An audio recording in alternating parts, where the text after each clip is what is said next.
Hello and welcome to the Deepest Dive from MinnMax. I'm Ben Hansen, joined today by Serial Vasquez. Hello? Is your mic on? Yes, hello! The perfect start through the Deepest Dive. We got you now. Jeff Markifava, are you here? Damn it, Jeff, I'm speaking. Yes, I am. Great. And we're also joined once again by Charles McGregor, the developer of Hyperdot. Hello, Charles. Hello. Thank you for being here, everybody. This is the Deepest Dive in The Last of Us Part 2, otherwise known as the best, most thorough discussion about The Last of Us Part 2 on the internet. It's a huge community game club. We're breaking the game up into 4 sections, talking about each as in-depth as possible, along with the MinnMax community. If you support us at any tier on Patreon, you can submit a comment for the upcoming sections. We'll read it on air.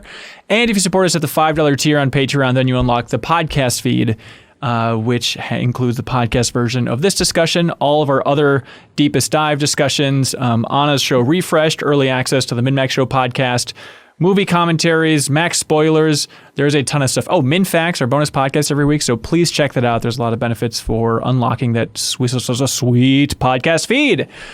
We're here, everybody. Before we start, we should mention once more that 3 of us had our codes for The Last of Us Part 2 provided by PlayStation, but that is not influencing our discussion, positive or negative, but just a heads up. And so with this, again, we're not looking to do the average spoiler cast. This is the Deepest Dive. We're going to get specific. A lot of people submitted comments on Patreon that are beautifully specific. I just adored them. All right, my favorite game, not The Last of Us Part 2, but my favorite game, most common comment for this section of The Last of Us Part 2, which, by the way, we should probably give people a heads up. This covers everything from the start of Seattle Day 2. Basically, it's Seattle Day 2 and Day 3.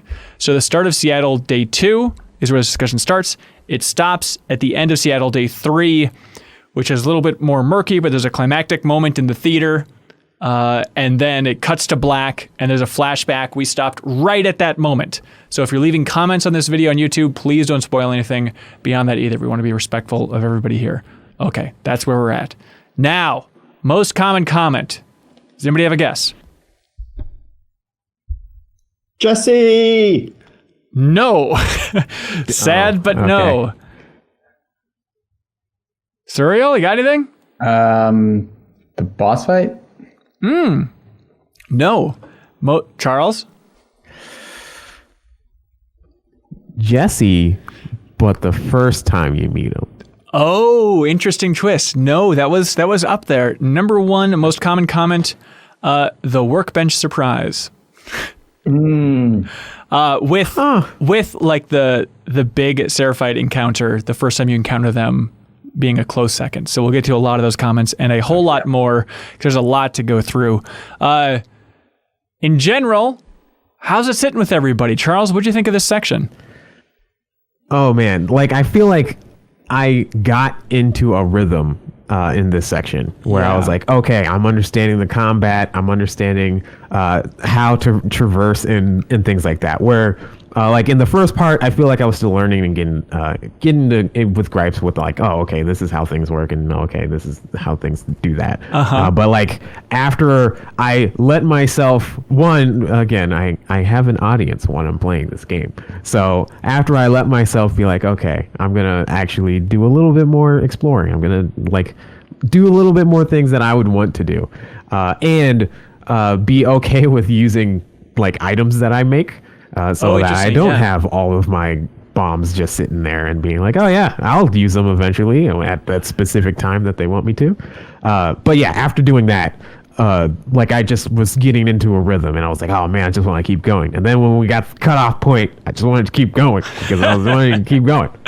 Yeah, this is really a big, meaty gameplay section. There's obviously a ton of story stuff to talk about as well, which we'll be talking about, but it definitely was a feeling of okay, now we're in the groove. Now we're understanding the limits of the combat a little bit more, what I need to be focusing on. I found myself getting in a groove. After saying last week that I was going to embrace action a little bit more, I need to get out of this groove now. But because the checkpoint system is so amazing, I did a lot of save scumming type stuff, which by the quantity of the items and the resources they throw at you, it seems like they're pushing you to not worry about that. Like people mentioned, the game is at its best when, oh, here we go. Like Tim Laro says, the combat is really ramped up in this section, especially when dealing with human enemies. I love the feeling of being panicked, scrambling that each encounter dissolves into. However, I still sometimes die because I screw up switching to the intended gun or throwable. Have you experienced frustration with the combat yet? Frustration, yeah, here and there, but that idea of the scrambling with each encounter, I've gotten away from, and I regret it. I've been doing too much of like, well, all right, I blew this. Let me just load that checkpoint, try it again. Sure. Especially when it comes to the dogs, which we'll get to as well. But yeah, I feel like you and me are on opposite journeys, Hanson. Yeah. Because I was playing it super safe the first segment, and I had the same. I was maxed out on all the items. I was a little cocky last episode about it feeling too easy. And as soon as we got to Hillcrest, which was like the first area in this one, like the game started kicking my ass a lot more, and I did take a more action approach, and then like the scavenging actually became worth it again because I was low on a lot of different ammos and stuff like that. And so I think I had a lot more fun this section, even though it was harder and I was dying more. But it is that scrappiness of the combat that is more satisfying than just sneaking around and stabbing everyone in the neck the same way. Yeah, you can play it as a stealth game, but it is that weird thing of, what should I be doing here? Like I ran into so many situations in this game where it'd be like a large combat environment and it's just a little bit freeform about, I'm trying to figure out where I even need to get to right now and what should my goal be? And should I be role-playing it more than I am? Because in my mind, I want to stealth my way through, get through the door, get to the next story section, here we go. But it's like, well, is the goal here, I guess, as Ellie, to stealth around only in the name of then taking out every single member of the wolf that's in this little combat arena? Yeah. Serial, how you sitting with this section of the game? Yeah, so like after Charles mentioned that because we were talking about the resource stuff and it being kind of easy to always be full on that stuff, I switched things to hard. And it started off pretty rough with that first encounter with the Stalkers, I think. Oh, yeah. Because that's probably been the hardest encounter in the game so far for me. But then after that, I feel like it's been pretty decent in terms of, okay, it's, these enemies are a little bit more aware, but I think once I upgraded my prone speed, which is a weird thing. Oh, interesting. I think I've been getting through encounters without being spotted a lot more frequently, and like with a couple of exceptions. And I would I would save scum if it happened early enough where someone, like I just did something on accident and hopped over a thing. It's like, oh, they saw me. So I would restart then. But if it's like a thing where I'm halfway through and then they spot me because of something I did, I would kind of let it rock. And I've been kind of more, less prone to like, well, I can't use this much shotgun like ammo or whatever. I don't want to use up more than one shell or something and then go for melee. I've been a little bit more loose about just firing whenever I need to. And, because they usually give you enough ammo even within that encounter to actually let you go through. And then the other thing is that I think they definitely break down encounters into like, you want to sneak by versus you definitely want to be seen. And I think it's usually dependent on there being a massive door that has you activate a quick time event to push it that takes forever and it seems to alert everybody. Yep.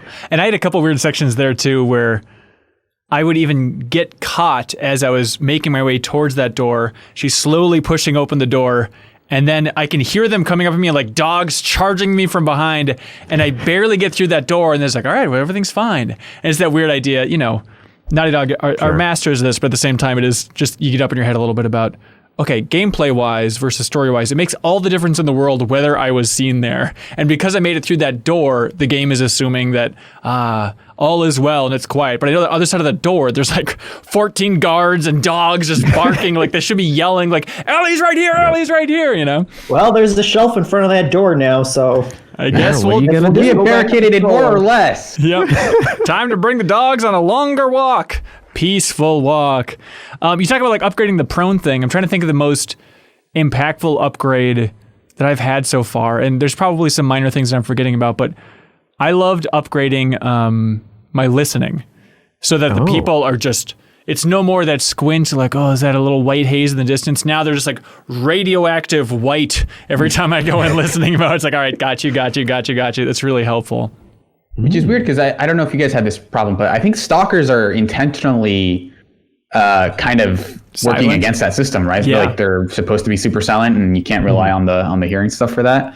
I think it's part of why they're kind of really annoying is because they basically like they'll be sitting on the other side of a wall and you want to go around, but there will be another one that sees you if you go around that way. So those are probably the trickiest enemies so far. But I think I've been a little bit more in the groove of like, okay, I'm kind of more behaving the way the game wants me now. And with besides the fact that I think they use the door is barricaded sort of trick a little bit too much. I think the encounters have gone a little bit more smoothly for me. Yeah. James Martin wrote in, he says, hey, I have a feeling others may disagree, but the second chunk is what I consider, quote, the perfect gaming experience. The first chunk, while incredible, was slightly easy, as has been discussed. The second half really upped the difficulty. Less resources, dogs, stalkers, scars. The stealth and action in this chunk was so flawless. The scene with the stalkers in the office was some of the best survival horror I've ever played. And then Steve Olunaike says, this part of the game really brought on the spooks. Going through that office building with the stalkers is a great horror. Adding clickers into the mix was just torture. With human enemies, I'm starting to get more comfortable with combat. I really enjoyed the hospital section where you're trying to get Nora.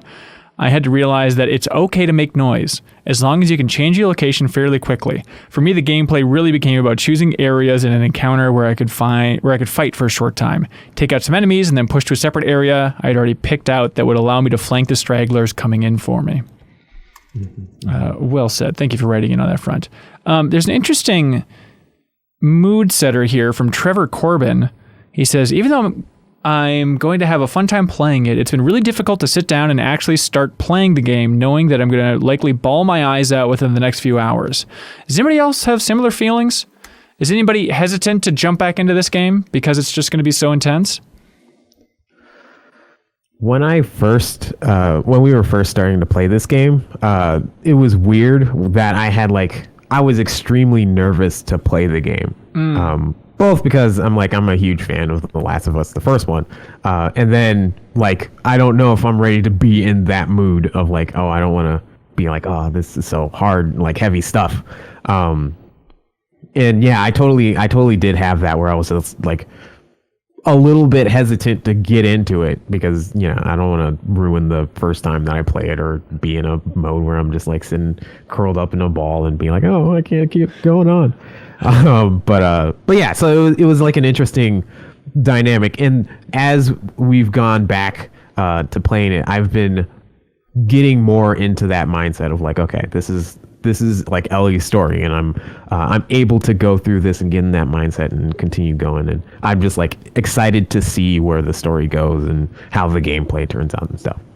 Yeah, it's I found myself being really hesitant to start the game unless I have a completely free schedule. There's been a lot of situations where I have 40 minutes here. Do I jump back in? And part of it's I'm also capturing my gameplay.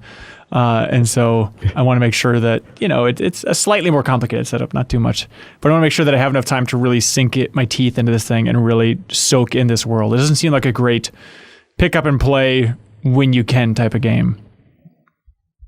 Yeah, for me too. I've been mostly playing at night, and so and even then I'll kind of sometimes wait a little bit longer into the night when it's okay, I really have to be ready for this, and I'm not going to be doing anything else except going to bed after I'm done playing for this section. Right. And then you shake in your bed out of fear for just at least half an hour. I get it. Listening for stalkers. You can't even hear them that well, so. It's a mess. Yeah. So day 2, Seattle starts out. You're going out solo.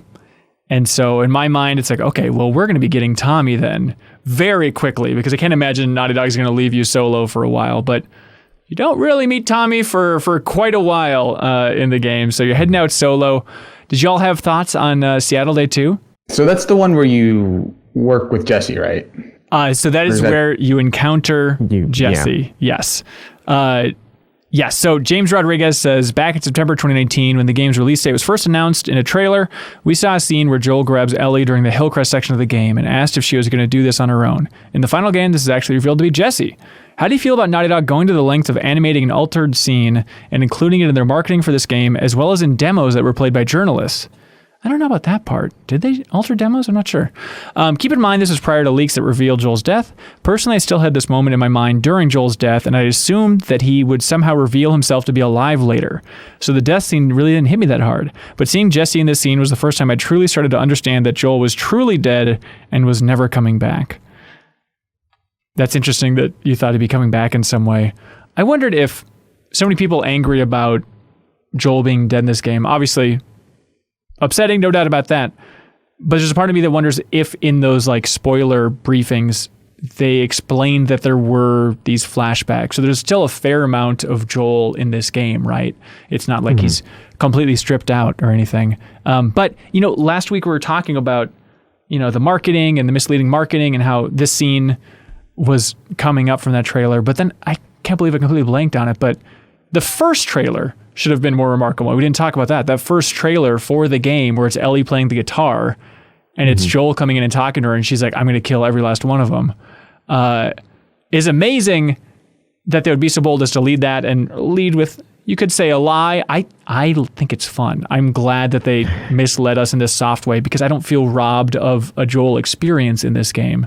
But I also think it's amazing that right when they released that first trailer, that, I don't know if you remember this, but so many people were saying, oh, Joel's dead. And there was this weird Paul McCartney is dead type conspiracy theory about that trailer. And at the time I was like, okay, everybody. Maybe I didn't read their clues or their hints enough, but I think it's amazing that they nailed it out of the gate and then Naughty Dog had to sit on that trailer for years before the game came out, before they could be like, ta-da, you were right. Yeah, I remember particularly with that trailer, Joel walking in did not disturb anything that was already there. It was like walking around all these things, and I think that there was like a puddle that he walked right beside. Oh, really? And didn't disturb it, and stuff like that. I think that those were like the small hints that people were trying to grasp onto back then. But yeah, I remember he's probably going to die at some point during this when I saw that. Mm-hmm. Yeah, and I do wonder if they just made that scene specifically for early previews and kind of an introduction to the world and that stuff, or if those were actually in the game at some point and there was more of like a cerebral element of she's envisioning these conversations with him or something like that. That ended up being scrapped or something. I bet not. I bet that was more of like a mood piece, never intended to be in the game, but to kind of give you a vibe of where Ellie's at and where Joel's at, because that's still Joel's role, is to be like, hey, what are you doing there, kiddo? It's weird with spoiler stuff because I think the alternative would be to acknowledge all that ahead of time and not show him in any of the marketing. Yeah, which I think would have been really it would have led to the same conclusion of people thinking he's dead. Yep. And I think Naughty Dog didn't want to cop to that for whatever. They didn't want to say yeah, he's totally dead. We this whole thing that we've been planning and we were supposed to deliver a big moment. We can't put marketing around that. So yeah, he's dead. So it's this weird kind of catch-22 of if they hadn't put him in all that stuff, then they would either way they're kind of going to lead people to think that he's dead. But I think they probably would have just, I don't know, maybe shown trailers that were heavy on the stuff that he's in. But I don't know. I'm not in marketing, so I don't know what the right answer for that is. But ultimately, I guess I can totally get where the commenter is coming from, of kind of that scene not landing as hard because you kind of expect him to come back. Yeah. But yeah, I guess I don't necessarily mind it too much because I totally forgot about that part. So his death definitely felt more final to me. Yeah. I thought the Jesse reveal was awesome because I didn't even realize they're really avoiding this person. It's weird that they don't want to show Tommy, grabbing her. And it's okay, of course, it's a twist on even what I expected. And so is the implication there that Jesse was the one causing all of that havoc? It was, right? Or was that still Tommy that was making the plume of smoke and everything there? I don't know that they still Tommy. Really, yeah, I don't know that it's still Tommy. Because I think go ahead. Sorry, because as Jesse explains it, he was always behind them, trying to catch up to them, and so.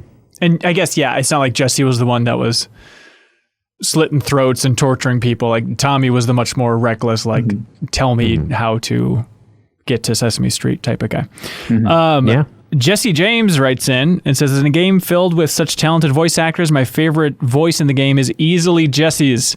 He has such a calm and comforting voice. I was thrilled to have him back for a bit. And Jose Gabriel says, Jesse's voice is creamy as hell. I could have sworn I was listening to Matt Helgeson, host of MinnMax. Oh. You must have been delighted to have Jesse back, Serial. You're Jesse Stan number one. Yeah, I really like that section with him. The one thing I changed, actually, I remember, was that I changed everything to hard except for the AI aggressiveness, which I set to easy, because I kind of like, that's a frustrating thing in other stealth games where, especially even The Last of Us, where it's kind of like your friends are just kind of like sneaking around, walking around like in different parts of cover, and they're never seen by the enemy. Like at that point, you may as well just start helping me out. And that felt a little bit like it gave those characters more agency in the story of like, yeah, we're also helping out, and we're going to do the things that we would do if we were helping out, which is like coordinate with you when you kill someone to kill the other person as well. So it made Jesse feel like an even better companion than even in the cutscenes. Oh, that's interesting. So just AI aggressiveness. Yeah, which is weird because they show it like it's a weird scale where everything else is like aggressive is like the hard part, whereas their aggressive is like the lower part. So it was this weird terminology thing. But yeah, I like that you can set those things differently, because everything else I had set to hard or survivor or whatever. And so, but that was the thing where it's like, I don't want them to just sit around doing nothing, because that doesn't feel consistent with what's going on in the game. Yeah. Sure. Yeah. Yeah. To fast forward a little bit, which tangentially talks about like that aggressiveness in the AI. The time when you flashback and you're going to the music store with Joel, there was like multiple points where I was like, dang, Joel, where he was just like doing like aiming really good and like getting headshots and stuff like that. I was like, this is awesome, because that would make sense for Joel to be able to do that. And then so we were like working as a team. It was great. Compared to Jesse, that hack. He's scared and hesitant to kill people. I don't know what his problem is overall. He's got that creamy voice, but yeah, I appreciated Jesse a lot more in this section, just for like his calm, logical approach to everything. It's such a good dynamic between him and Ellie, because it's just like, okay, well, you're going to do what you're going to do. I'm going to go this way. You're going to go that way. So for this section, Mattress Monkey wrote in saying, hey, after playing much more of this game, I really appreciate the level design more and more. I'll clear a whole area of enemies, and as I'm searching for supplies, I can really appreciate the amount of options they built into each area. From places to go prone and hide, to the narrow areas you can squeeze through and sneak through. It's really amazing.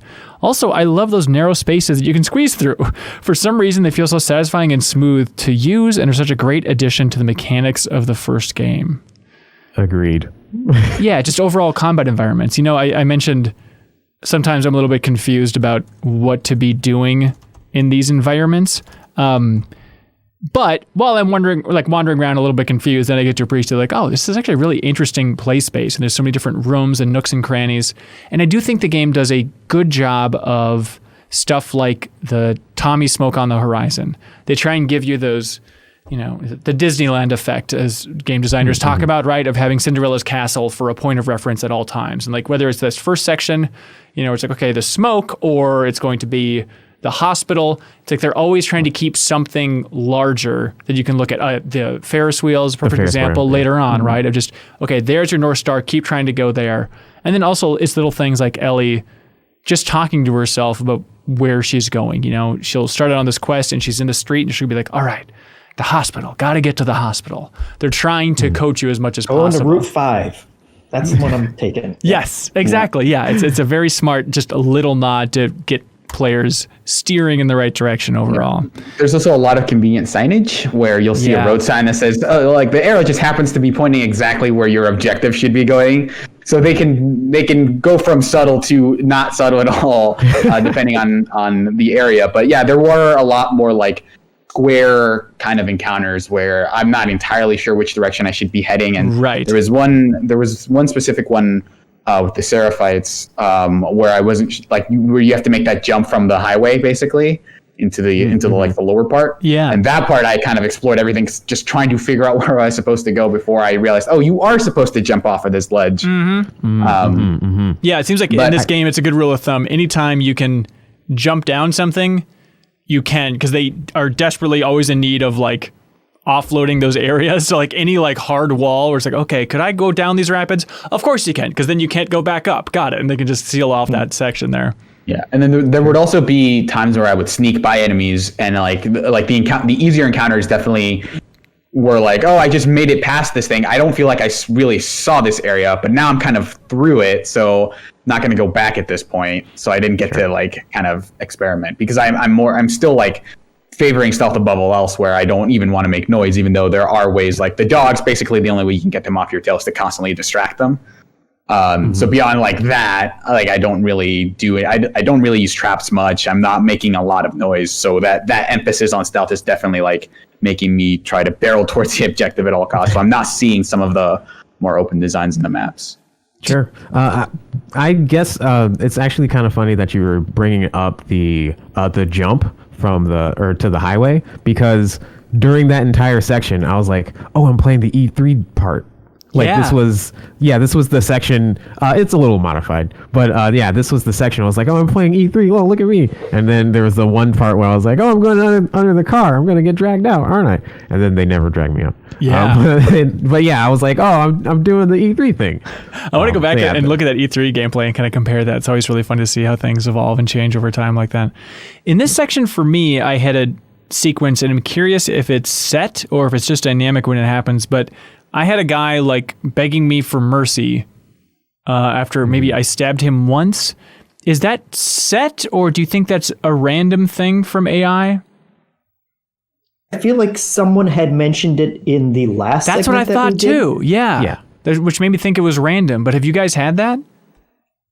It happened to me during this section. Yeah. Okay. Yeah, it happened to me last time, and then another time. And both, it was both times where I guess the first time it was Dina was like, whoa, why'd you take that guy out? Because there was, it doesn't seem like there was any other way of not doing this, because I tried to be like, oh, I'll just walk away, but that didn't work. And then the second time Jesse was like, geez. So yeah. But just like Ellie, she can't walk away, man. Just can't. It's the perfect analogy. I've walked away from a lot of encounters. I've let those people alone. You aren't the real Ellie. My Ellie's the real one. Save scum, Ellie. Not canon. Ben Cooper writes in, he says, as a lover of dogs, this section destroyed me. I had to achieve some master level sneaking to never encounter the pups, because after killing one, I had to turn off the game for a bit. I don't know if I can play the next Naughty Dog game if they continue with this amount of realism in this department. And then Brian Paradis says, I really like the game so far, but can we request the game developer stop making us kill dogs in games? I like the mechanic that they can sniff you out, but it's nearly impossible to get through any area without having to kill them, which makes me feel awful. How'd you guys deal with the dog killing? Yeah, I'm happy to report I've only killed one dog so far. Was it the one in the aquarium? Yeah, I think so. Okay, the kind of cutscene pup? Yeah, like there's one I think in the hospital might have been two. I think there's one in the hospital section that I had to kill, but beyond that, like mostly you find whatever bottle or brick and you just constantly are throwing them away from you, or where you are, and then you immediately like sprint if there's nobody there, and then like the dog it lasts long enough that you don't have to kill them, which has been good. But the one time I did feel bad about it. I feel like I've had plenty of those situations where it's like, oh, maybe if I just take out the owner, the pup will just run free and go hunt deer and live a happy life in Seattle. Then you take out the owner and the dog is still pissed and still comes at you. It's like, damn it, they train these things too well. They're so good with those dogs. I guess they're named after them, so they gotta be. It's also weird because put them down as fast as I can and just try not to think about it. Sorry, doggo.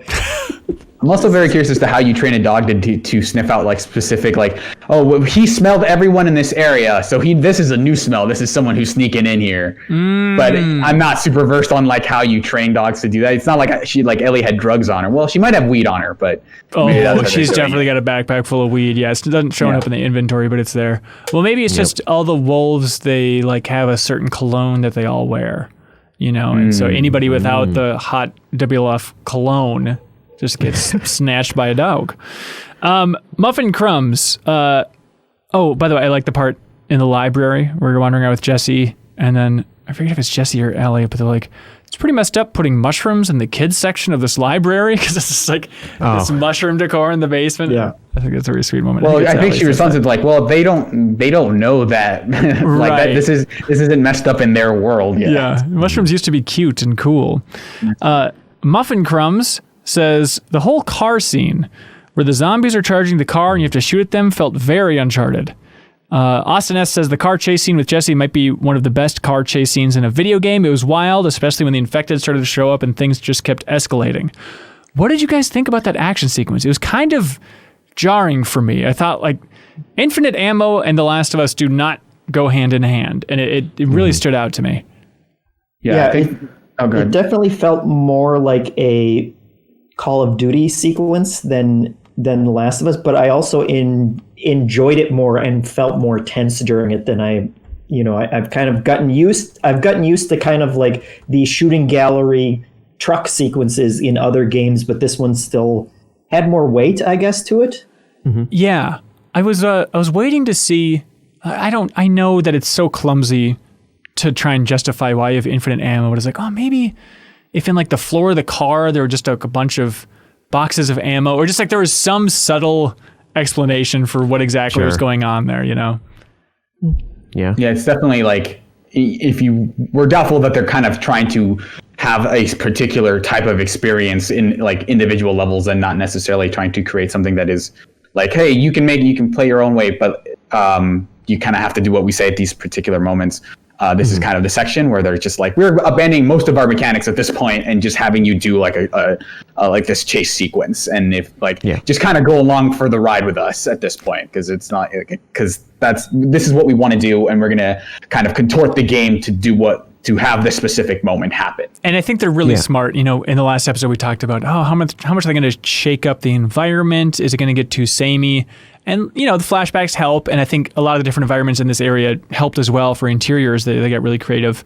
But I think they are very aware that they need to shake things up every once in a while. You can only do so many wide linear combat stealth sequences before you get a little bit tired of it. And so this is an example of, I'm sure they had on their flowchart, like, okay, here's going to be something different. Here is a wild car chase with Jesse. Yeah, here's a chase sequence where you're trying to chase someone down, so it's like just abandon all pretense of stealth, and it can be kind of cathartic to say like, I don't have to worry about the things I usually worry about, but I'm still playing the game, so this feels like in a way like a breather, even though it's like an intense, like you're constantly moving forward kind of scene. Right. Yeah, exactly. And I agree with you, Ben, where for like the first 15 to 20 seconds I realized like, oh, I have infinite ammo. I think The Last of Us also has a part where I think it was the first time you get caught by Bill's trap, and then you just have infinite ammo and you're hanging upside down. And was like, oh yeah, that's kind of weird. But after I said, okay, this is weird, I'm going to move past this. I totally was like enjoying the section. And although I did die once because I didn't kill the clicker that was on the hood fast enough. But no harm. But yeah, it was really interesting, and like you said, Cyril, it's nice to shake things up. Yeah, and this is me getting too up in my head. You know, I've been to Naughty Dog 3 times, and I know that one of this game's directors is named Kurt, and he is. It seems like internally at Naughty Dog, he's like, hey, he's the set piece guy. Like going back to Uncharted 2, he was. Did a lot of work designing like the collapsing building that was the E3 demo for Uncharted 2, stuff like that. So, you know, I talked to him a lot about the set pieces in Uncharted 4 last time I was out there. And so there was a certain part of me where I played this section. I was like, this feels like that Kurt dude. Like, not that it wouldn't be in there or that he wouldn't have some action sequence, but I think that Uncharted set piece feels like, okay, I think I can peg that. Maybe. So then you go back to the theater with Jesse. And there's an interesting dynamic that starts to develop about Ellie starting to get jealous about Dina showing affection for Jesse. I was like, oh, this is an interesting development that I did not see coming, but it's fun to see Ellie not in just, you know, bloodlust mode, but a little bit in that kind of petty jealousy over what should just be a collective of loved ones here. Yeah, well, it's also, you know, obviously Dina's pregnancy kind of throws a weird wrench into that, where people aren't kind of sure what's going to happen with all of their relationships. So everyone's a little bit testy because I think, Jesse kind of plays it cool, like, so when were you planning to tell me that she's pregnant? And he kind of plays it cool, but there's very much like a strain of like, you really should have told me as soon as possible. Like, this shouldn't have been something you hid from me. And Ellie's kind of like, well, I want to take Dina aside, and Dina basically motioned for me not to tell you, kind of indicated that she didn't want to tell you yet. So I don't know. We're kind of at odds here for a little bit as we're walking around, trying to survive. Yeah. So then there's a flashback starting out with Tommy, where you're sniping. Nick Mantagani says, after you clear out the last group of infected during the flashback with Tommy, I pointed his huge sniper rifle directly at his feet and blasted away, producing a giant bang and a huge puff of dust. I had hoped that Tommy would jump away or scold me and yell something like, "What the hell are you doing?" But instead he just quietly walked away. Not such lifelike tech now, eh, Naughty Dog? You got him, Nick. You broke their games. Yep. What do you think of that flashback? Overall, or that one part? I guess that section, yeah. Sure.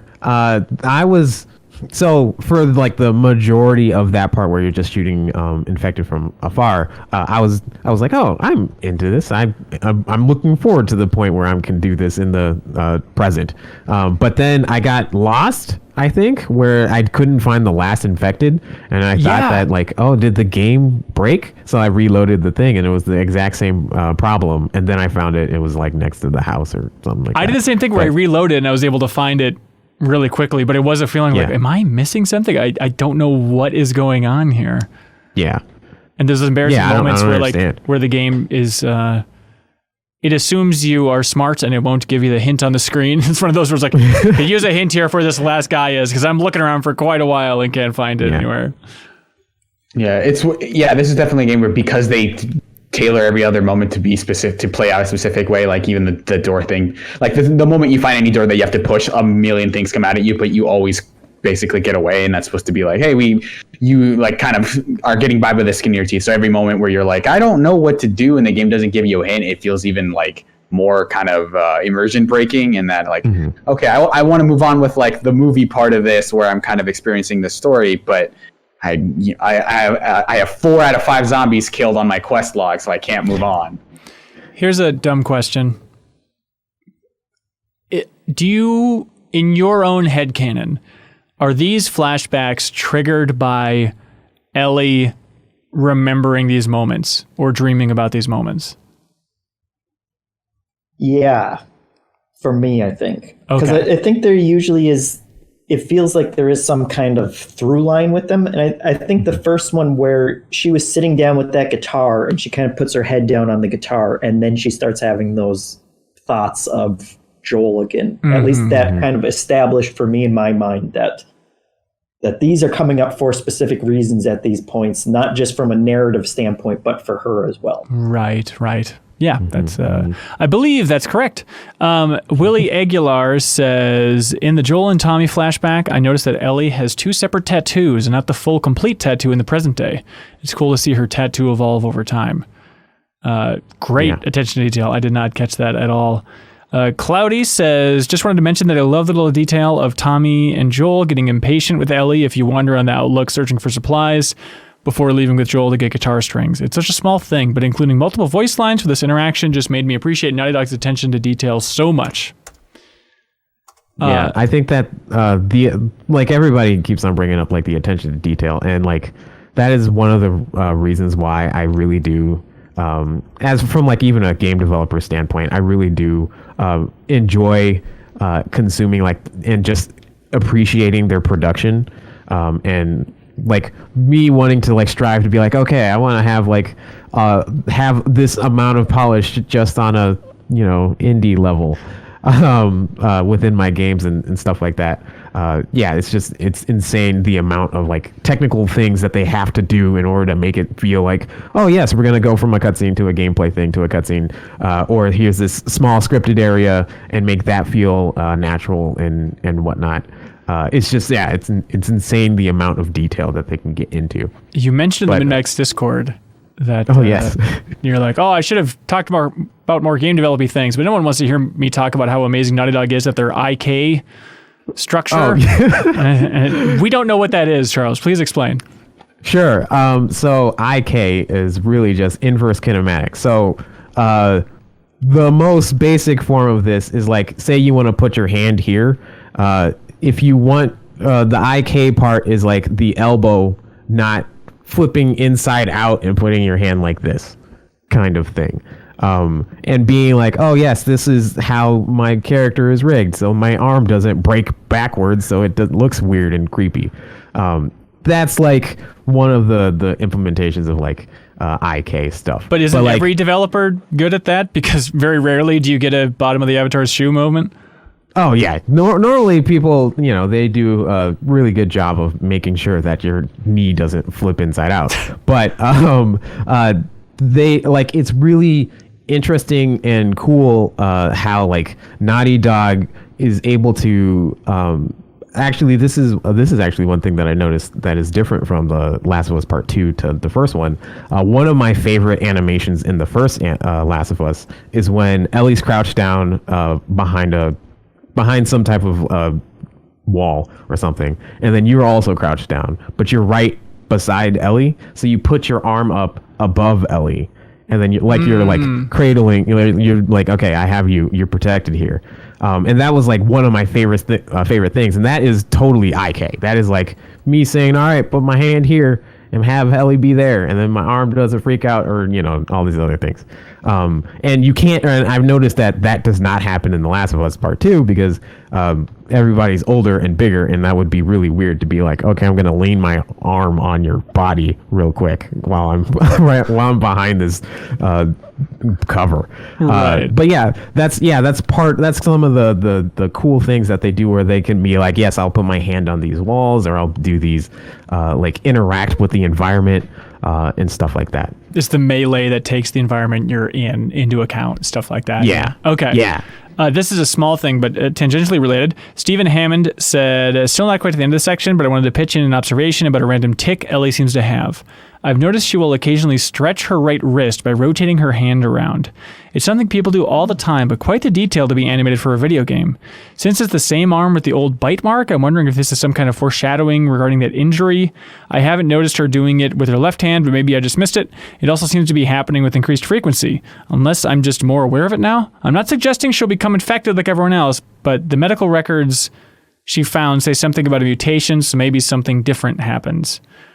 I think you're reading too much into just a really cool human animation of having Ellie do this every once in a while. It's just kind of So when exactly does she do that? They say that she does it throughout the entire section, but that they noticed it, I believe, in like the hospital section coming up later. Mm-hmm. Because I didn't really notice that. There's so many small, great details of animation here that's easy to slip by. Yeah, it's always easy. It's always like fun to be like kind of impressed by like, this being Sony's like probably one of, if not their biggest production, and just seeing that kind of money on the screen of like, and obviously it does come at a cost, people's weekends and right. Some of the labor stuff we talked about last time, but you see that kind of stuff and you're like, man, they like the graphics are less about like, oh, the textures on these things are really high resolution versus like, something like this, or from like previous generations. Resident Evil 4, I think, still holds up as a game that looks surprisingly well because they put so much work into like not just like the textures. I mean, some of those textures don't hold up at all, but like the animation, I still like really am impressed by something like the way Leon Kennedy reloads a rifle in Resident Evil 4. Hell yeah! And there are a ton of different animations in this as well that I'm just like, man, like you don't see like a thoroughness to like that kind of like attention to detail given to that kind of specific animation a lot.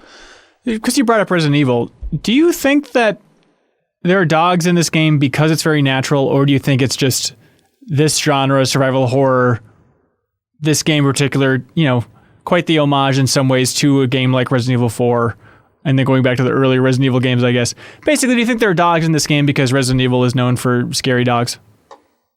I don't know. I wonder if that's just like them, like because dogs are inherently unpredictable. That they're kind of like the human equivalent of stalkers, where they just want to scare you by like making you think that, oh, these dogs could behave, even though like they probably are programmed by AI and behave just this as predictably. I wonder if this just the fact that this is an animal or something that that does not behave in a way that I can figure out. I think it does introduce that weird. Also, they're a lot faster. Yeah. Like once they get on you, so it's a good way to have a human foe that isn't just like, oh, well, like, I don't know what that was. Must have been a noise, and then they walk away, right? Right, and not falling into one of the archetypes of the infected. Yeah, you're right. That was stupid of me. Colin Rothermel says, earlier in the game, Ellie and Dina discussed their highest kill counts. Ellie mentions that her and Joel took down about 20 once. I wasn't keeping count, but I think the hotel flashback is what Ellie was talking about. We get to experience her biggest horde. That is what I was thinking during that. I was like, is this that part that she was talking about? You're very smart, Trials. I did not think of that as that was going on, but I bet it was. That hotel sequence was cool. Like it's tough to see a Western styled hotel and not immediately think of The Shining. And like earlier, there's even The Shining reference, like the room you go into and stuff where Tommy was torturing those people. But did you all think of The Shining as well, running around this environment? I did not. Okay. All right. That's fine. Not as much. Okay. Trace Levos says, I was accompanying Ellie to get some guitar strings. The first infected we ran into would have made me immediately turn around and be like, nope, kiddo, no guitar strings today, or maybe ever. Yeah, they're quite committed to guitar strings in that section until they aren't by the end. But it is amazing like how, not casual, but how relatively calm people are around infected. Like they see those infected and like, well, all right, I guess we just have to take all these guys out. I mean, there's a very high chance we'll die, but here we go. Let's go for it. Yeah. And like I think that is this weird kind of through line that is happening throughout the game that I'm not entirely sure how I feel about, where they have on the one hand, the early sections are like, let's go out and patrol and kill a bunch of these infected, and then being very casual about like killing basically anything that's outside the camp or whatever, versus like the arc that is slowly developing of Ellie becoming hyper violent or whatever, like in her search for revenge, and how like she like there's that shot later on where they're kind of focusing on her instead of the violence that she's committing that we can talk about in a bit. But I'm not sure how to reconcile those two things of like, oh yeah, we can just nonchalantly shoot infected, but they're making a very big point of like the violence that Ellie is committing along the way in the main story, like that is seen as excessive by everyone, but everyone is also just like, they're like they on the daily go out and hunt basically human bodies, even though they've been othered by being infected. But I guess they're doing that to help humans, to help humanity in general. Sure. Right. That's true. Yeah. But there is like this weird desensitized kind of growth of like, well, we just that's what we have to do. And I guess I don't know if this is like a branch of like, well, Ellie kind of sees that as the same thing of like, this is what I have to do the thing. It's just but everyone sees the revenge as optional, where she sees it as mandatory. Sure. Yeah, I loved in this hotel section too, before you get down there and when you're still waiting to take off with Tommy and Joel in the room, I loved the journal up there at the lookout and like reading it, and they're all like giving each other crap and joking around and signing it differently. Like that is my flavor of world building. Some good silly jokes going back and forth in a journal. I thought that was just incredible. Also, I liked in this section too where there's spores and Joel's like, you got to put on the mask. She's like, ugh, I don't want to wear that stupid mask. Sounds like some Americans these days, all right? But then like Joel's like, hey, we could run into somebody. Like this is going to be a thing. Your immunity is going to be a core element to this overall story here. Just kind of reinforcing that relatively early on. Jay Purrington asks, hey, y'all been reading Ellie's journal? I have, and it's one of my favorite parts of the game. There's an entry that appears in the Strings flashback where she talks about her first kiss with her now ex-cat. This whole time, she thought she'd infect somebody. Imagine that. Imagine not knowing if you'd kill somebody for being with them. It really made me think about her mental state pre-Joel death. Her weight is also referenced quite often, which has me believe she struggled with that as well. She must have felt so alone for so long. I didn't think of reading her journal during this section, but yeah, I didn't even think about that. Of course, she's worried about infecting people by kissing them. Like, how do you even test that? Yeah, because there's you can't at this point. Like outside of the Firefly, the one place that she could have, there's really no way to know for sure. And no one knows what that looks like, I guess, because as soon as someone's infected, they're like, well, you're going to die. So like, we're going to quarantine you. Like, don't touch anybody. So no one really knows what it's like to be infected secondhand. Yeah. Nick L writes in and says, I'm wondering if Ellie still might not have come out to Joel as of the hotel flashback. Joel makes jokes about Jesse probably liking her, which I don't think he would still make if she had told him. It's a subtle way of reinforcing that Ellie still doesn't quite trust him. I think it's relatively clear that, he doesn't know what's going on. But I think it's a good point from Nick. Just if there's a subtle hint that there's a lack of trust here, it's the fact that Joel still has no idea about Ellie's sexuality. And then Nick says, my last very dumb thing is that in the safe in the hotel where the deserters attack, you can go to the workbench and it can be opened with either the date format with month, day, year or day, month, year as the format. So good nerdy detail. Well, is that a concession to the European audience? Because they do. It is, yeah. I think so, but it's like that's like either way. But when I did it, it would not open the wrong way, and I was very confused about it because I didn't go back and check the the message or whatever. I had at that point I had gotten used to just listening for the click, and both of the numbers clicked on the different ones. So the first time I put it in wrong and kept on trying to open, it was like, what the hell is going on? And then I realized that it clicks for both the 8 and the 10 or whatever, and I had to flip them around, gotcha. And then it worked. Yeah. Okay. I do actually have some information on the safe from one Captain Stubbs. From the MinnMax community. From the MinnMax community. He mentioned that. By the way, Captain Stubbs is a locksmith, by the way. Yes, is a locksmith. This is the reason why I'm bringing this up. So Stubbs notes on the Last of Us 2 safe dials. I'm reading this off, sorry. 1, most safe dials don't click, and when they do, it doesn't correlate to the combination. 2, they never rotate the dial enough times to properly put in a number. They notice in the animation. The last number of any combination can't be between 1 to 10 or 90 to 100.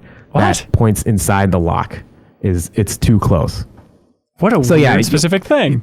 Yeah, it's a interesting kind of thing. So it points inside the lock, is too close to opening mechanisms and would keep the lock from operating properly. So that's why you can't actually have them on the two extremes. Interesting. Thank you, Captain Stubbs 1, the expert of the lock picking. Do you think he could get out of a straitjacket? Do you think those skills carry over? Does it have to do with lock picking? Oh, yeah. Well, the amount of locks I'm putting on this MF and straitjackets, you wouldn't believe it. Then 90% of that would probably count. If you have 90% more locks than the straitjacket part. Yeah. That sounds good. Juan Cabrera says, starting right on day 2, I went into the building with the rope, got the loot, and saw the shop across with the clickers. This is a very specific moment. Do you remember this? Where there's like a shop off to the side. It's like, well, that's filled with clickers. Why would I go in there? It crossed my mind to release the clickers and have them chase me up the rope, and I thought, that'd be neat. Then the next day on Twitter, I saw someone Nathan Drake off the rope and fatally stab a clicker in the best melee cutscene kill I've seen thus far. Has anybody triggered that slow motion aerial death thing yet? No. No. It seems awesome. I saw like a GIF with it. I think I posted it in the Slack channel and stuff. But yeah, I have not done that yet. But it was the weird thing where in this section, God, I don't believe... I'm trying to remember if they busted out or if I busted the glass and then the infected came out. But it was this like amazing moment of watching them next to the window. And then right as the infected got out into the street, like decided to crawl out of the building, then like the music ratcheted up a notch. And it was just like this small level of like, God, is that just a miraculous timing? Or is that actually the way that it's programmed so that right when the infected emerge from that building, even if it's a small, subtle way, they're not rushing or anything, it'll trigger like the next level of the music overall. But it's a cool little moment. Yeah. This is actually one of the sections where I let myself be like, okay, even though I have, people watching me, I'm going to actually, go inside of this place and deal with this infected and do the rope thing, which was a lot of fun. Yeah. I'm starting to get the hang of rope. For a while, I was confused about it. How exactly am I supposed to be using this? I was like, okay, I think I understand the limits of this thing and then how they're hoping that I use it here. Holden Hints says the introduction of the Stalkers is so clever. They throw you in an isolated floor of a building. You have no idea what's happening, trying to use your hearing senses, and yet you see no silhouettes on the floor. They're so damn intelligent and hide around corners waiting for you to go down. It took me 4 tries before I finally had to get creative and set up 2 trip mines on the 2 hallways, make some noise, and then literally act like the Terminator with a shotgun and aim down the sights in the dark corridor waiting for anyone to run at me and flank my 6. Is this the best reintroduction of a zombie-infected species in any series? Probably. I thought they were amazing. Because like, there's that weird level when you see them like poke around the shelves. They're almost cute. They're like this weird, shy, freakish tone. I loved those things. I just loved them.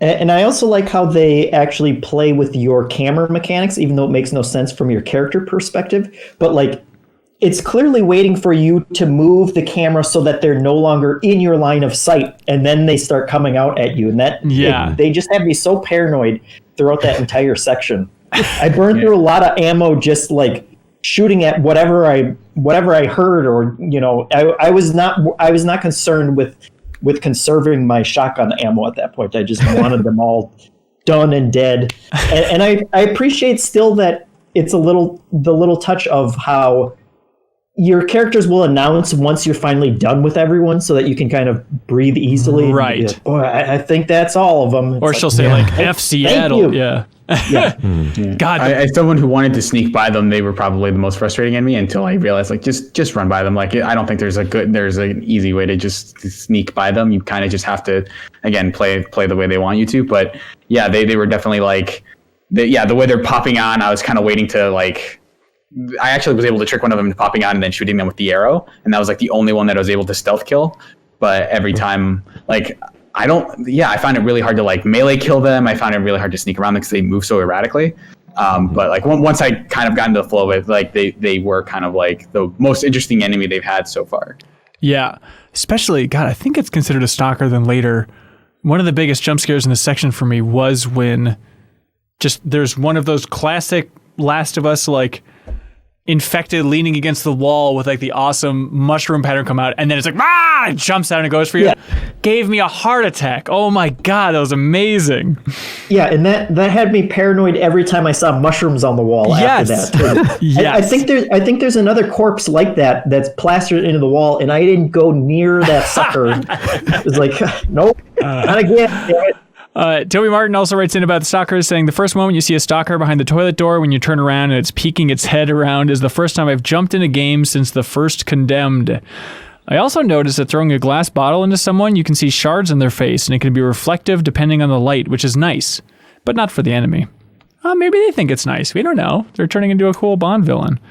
Harrison Holt McHale won my heart, because with the deepest dive, we're looking to get specific. And Harrison calls it out. He says, hey, shout out to the dumpster puzzle with the slope in the gate. The way the dumpster shoots out through that open gate is very satisfying. Yeah, might be the best feeling moment of the game so far is timing it right and having that dumpster slide out after that ramp. I was agreeing with Ellie when it was like, that was pretty smart. I was like, yeah, that was pretty smart. Yeah, no, thanks, because you're saying that I'm smart, because I'm you, I think. And then you fall into the sewers. Stalker grabs you twice from underwater and all that stuff. And Ellie says, F Seattle, that entire section. Right when I fell into the sewers, it was, that's then where the Stalker was on the wall too. I was worried about, extended sewer section. But not too long. It's we've learned throughout the course of game development that sewer section, not always necessary. You don't need to make it an elaborate dungeon down there. You always have to have a sewer section, though. People love them. When you're a kid and you're just dying to go play in the sewers, video games can make that reality come true. Yeah, and then the lizard warriors that turn you into a frog, that was kind of not super fun. I didn't agree. And they were weak to fire, which was helpful, but I didn't know that early enough, Yeah. Final Fantasy VII, shout out, ladies and gentlemen. Caleb Bone says, the design of some of the areas in The Last of Us Part 2 is awesome. For example, one area has a building with multiple infected and no easily accessible way in except breaking the windows. I think this is a section they were talking about. I'm sorry. I left that building alone to avoid the fight and explore the buildings, but there's One that involved breaking a window to throw a rope through it so you can get into a locked conference room with a big stash of stuff. When I broke the window, all the infected busted out and came running across the road at me. Yes, sorry, Caleb, that was from that section earlier, but yes, you're right. That was a very cool section. Ronnie Barrier, great name. He says, hearing the whistle as the first arrow hit Ellie's shoulder during the Seraphite introduction was the most I've been unnerved during my playthrough so far. It almost reminds me of the tongue-clicking noise from Hereditary. I haven't seen that, but I don't know what you're talking about. And he says, when fighting the WLF, you understand the call-outs, but not knowing what the whistles mean makes me nervous every time I hear one. I don't know if they're saying I lost her or she's right there. I'm just hoping I don't reflexively deck the next person who whistles near me in real life. So the subtitles will immediately clear that up, because if you're in subtitles, they'll say like alert whistle, or like, they have all these other kinds of whistles that'll tell you like, oh, I think they see me. Yeah. Hilarious cartoon dog whistle. Andrew R. Palamo says that the subtitles kind of ruined it because Ellie's like, oh, it's just when you first hear the whistle and they're trying to make it seem like it could just be a bird sound. But if you have subtitles on, it says strange whistle. So clearly something's up. But yeah, that arrow was another shocking moment. And just that environment overall, probably my favorite section of the game so far, just for setting this new eerie tone overall, having the surprise of the arrow, and then just the ferns everywhere, and just, even though they're humans, feeling that next level of fear of just like, these are effed up, strange humans that I have to deal with now. And like, you're in that trench on the bottom, and I had a couple retries down there. I kept getting killed, and eventually I was like, F it, I hate these things, they gotta go, I don't like the scars apparently.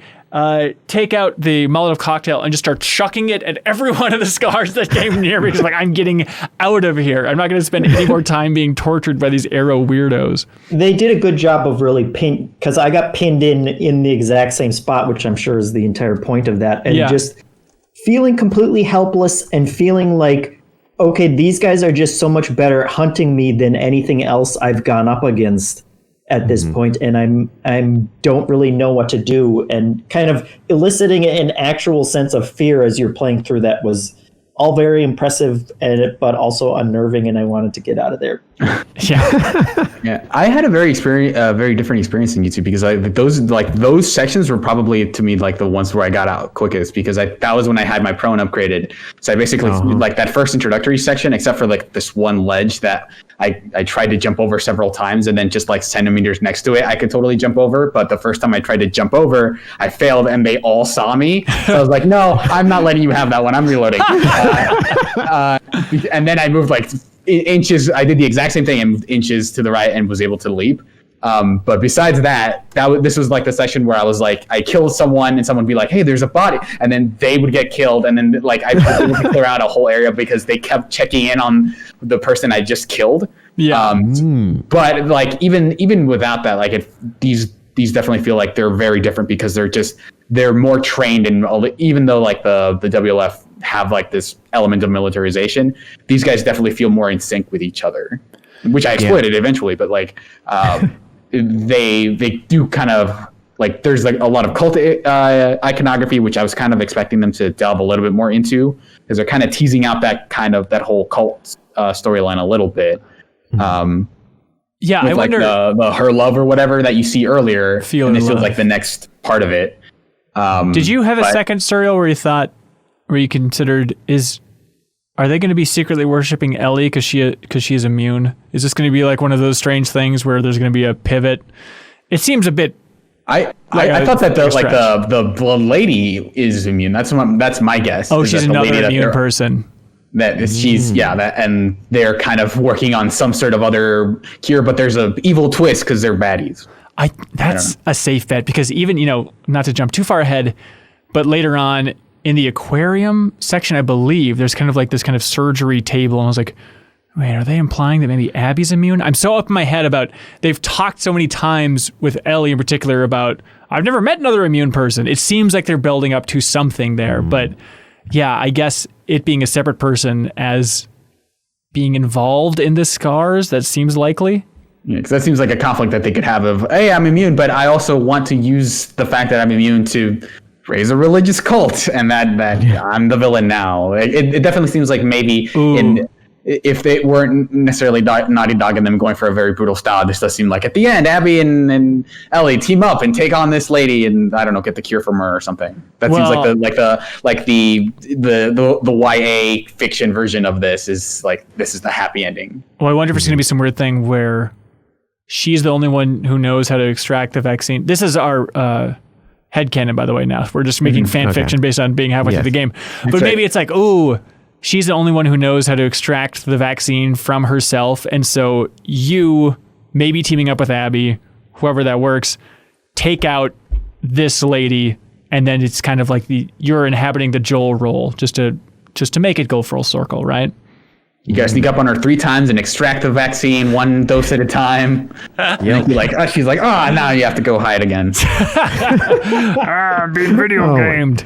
Jeremy C. said that moment where you get shot by the arrow and encounter the scars is his favorite moment of 2020.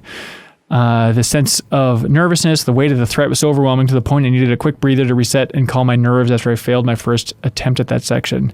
And Andrew Burns has a good point, just saying the way the game slowly rolled out the scars, first as a rumor, then as a symbol, then as an antagonistic force that even the WLF fears, before finally forcing us to take them on ourselves, really made them feel special and terrifying. The initial sequence where you see them hanged and that they gutted multiple wolves before you actually see the faction for yourself reminded me of how Sephiroth was revealed in the original Final Fantasy VII. Oh, Final Fantasy VII references. And there's the name Isaac being thrown around. I couldn't quite follow what exactly they're saying about him, but maybe that's going to be the big bad later. Is he one of the wolf members? Is he? Or is he one of the Seraphites? I don't know. I'm sorry. I have to go back and read all the notes we've been picking up. Oh, by the way, there was a funny comment on last week's Deepest Dive discussion where somebody was like, so these guys, they haven't just played the entire game and they're just pretending that they don't know what's going on? It's like, can you imagine if people actually believe that that's what's going on here, that we finished the game and now we're just playing dumb instead of just playing it along with the community? I wonder if. That would be... Personally, whenever I seem dumb on any of our videos, I am pretending. Me too. Me too, YouTube commenters, so get ready for this. Also, the section after the scars... running on a base PS4 was the biggest technical hit. Like, I think it's like there's the fires and stuff like that, and the frame rate really started to drop. I mean, maybe down to 20 or something like that, just for a little bit of a period of time. But I don't know if anybody else experienced any big frame drops in this game. I didn't know. It's just still running like a jumbo jet in my living room. So yeah, it turns out, by the way, I was scared this morning because my PS4 wouldn't work. And I was very afraid, but eventually took a couple restarts and getting it figured out. But maybe it's just the consequence of playing Last of Us Part 2 is that my PS4 starting to give out. No more cereal. By the way, I'm surprised that there's been a lot of people who've been like commenting either in the Discord or like on the YouTube comments like, oh yeah, don't have jumbo jet issues with PS4.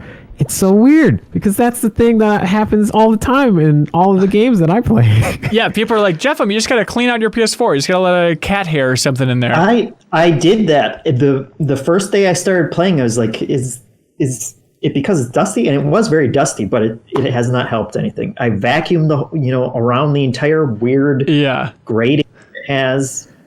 By the way, I'd like to apologize. My PS4 is making noise. It's not the crazy jumbo jet that everybody complains about, but I thought it was my PC tower, which is next to my PS4, making the noise. Then I shut off my PC to double check, and I'm like, oh no, okay, it is my PS4 actually making that noise. So I stand a bit corrected. Gotcha. Got me. Patrick Henderson says, there's a part in this section that really got me. It was at an apartment with this creepy ambient noise from pigeons. Hang on. Do you know what he's talking about? There's one building that just has the sound of pigeons, and I was waiting for it to be like a big reveal or to show the pigeons, and it's just you go inside this building, you just hear it, and it is so effective and unnerving. Weird. Oh, I think I remember this part. Anyways. Was it like an offshoot area? maybe it is optional, but Patrick Henderson's getting to it. I didn't think this was the same building, but maybe it is because Patrick says, and I believe Patrick and love Patrick. But they say, I thought it was an abandoned building. I went to use a crafting station, and as soon as I took apart the gun, I heard the guy run up behind me. Well, I lost it and started mashing buttons and yelling like an idiot. Yeah, so now I have crafting station anxiety. Thanks a lot, Naughty Dog. Lewis Kane says, God damn! That jump scare while using the workbench in the apartment building is Ellie. I have never in my life let out a yelp like I did there. After listening out for any form of life the entire way through the rest of the building, I had headphones amped up loud, and the second you go into the workbench crafting menu, I could hear the oncoming clatter of footsteps running towards me, and the person just yanks Ellie off the workbench into a QTE. 10 out of 10 would S myself again, says Lewis King. How did you all fare with that one? Okay, yeah, I never encountered this. What? Oh, you dodged Yeah. it? Did you guys get this?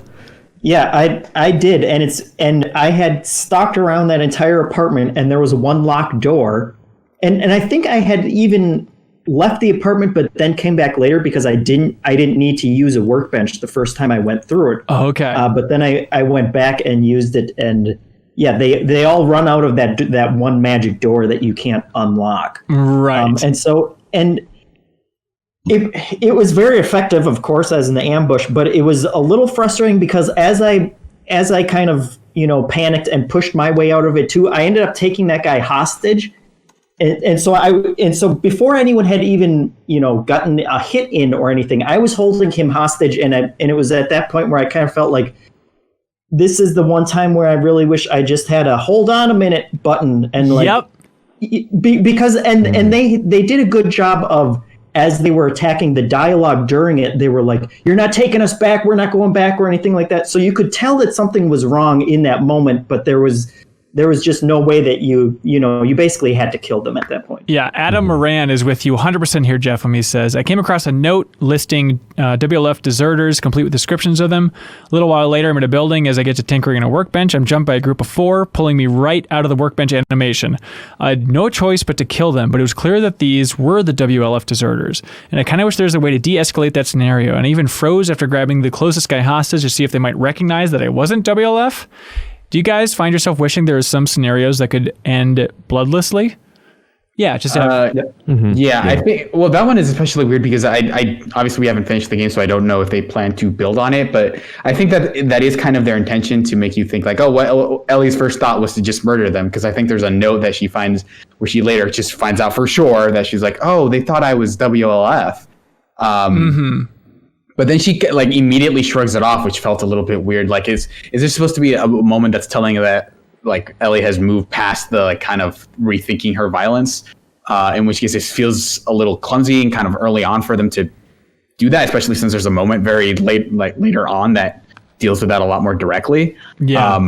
But that felt like a weird thing where like she didn't have to, like, if she is still kind of like in the mode where she wants to not kill everyone, it feels a little discordant for her to not try to de-escalate and say like, wait, I'm this, this person. Right. Because I think the fact that it is so common among, like Fava and I in this commentary, like it definitely feels like it feels intentional, but I don't know what they're doing with that. That's interesting. Yeah. I like that. I like how much you're thinking about what Naughty Dog is going for with every kill. It's probably a sign of a good game that we're down to caring about those smaller details like that overall. I did end up replaying that section because I felt guilty about it.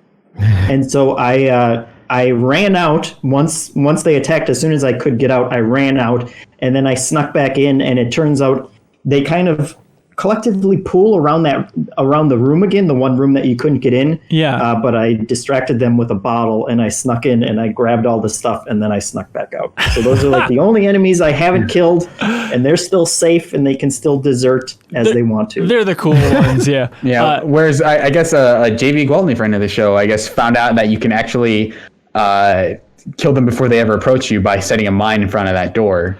Oh, but that's something you would only do if you knew that they were coming. So I think he did that on his second playthrough.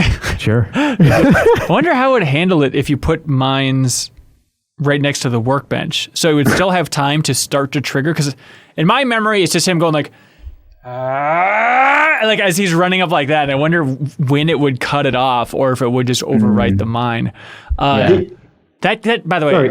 it was just complete panic when that happened. Like, I was just like the commentators. I was just like pressing every button on the controller. Like, how do I get out of this? How do I get out of this? Just need to trip this light off real quick and take care of this. It was just the perfect scare, even though I was annoyed by it.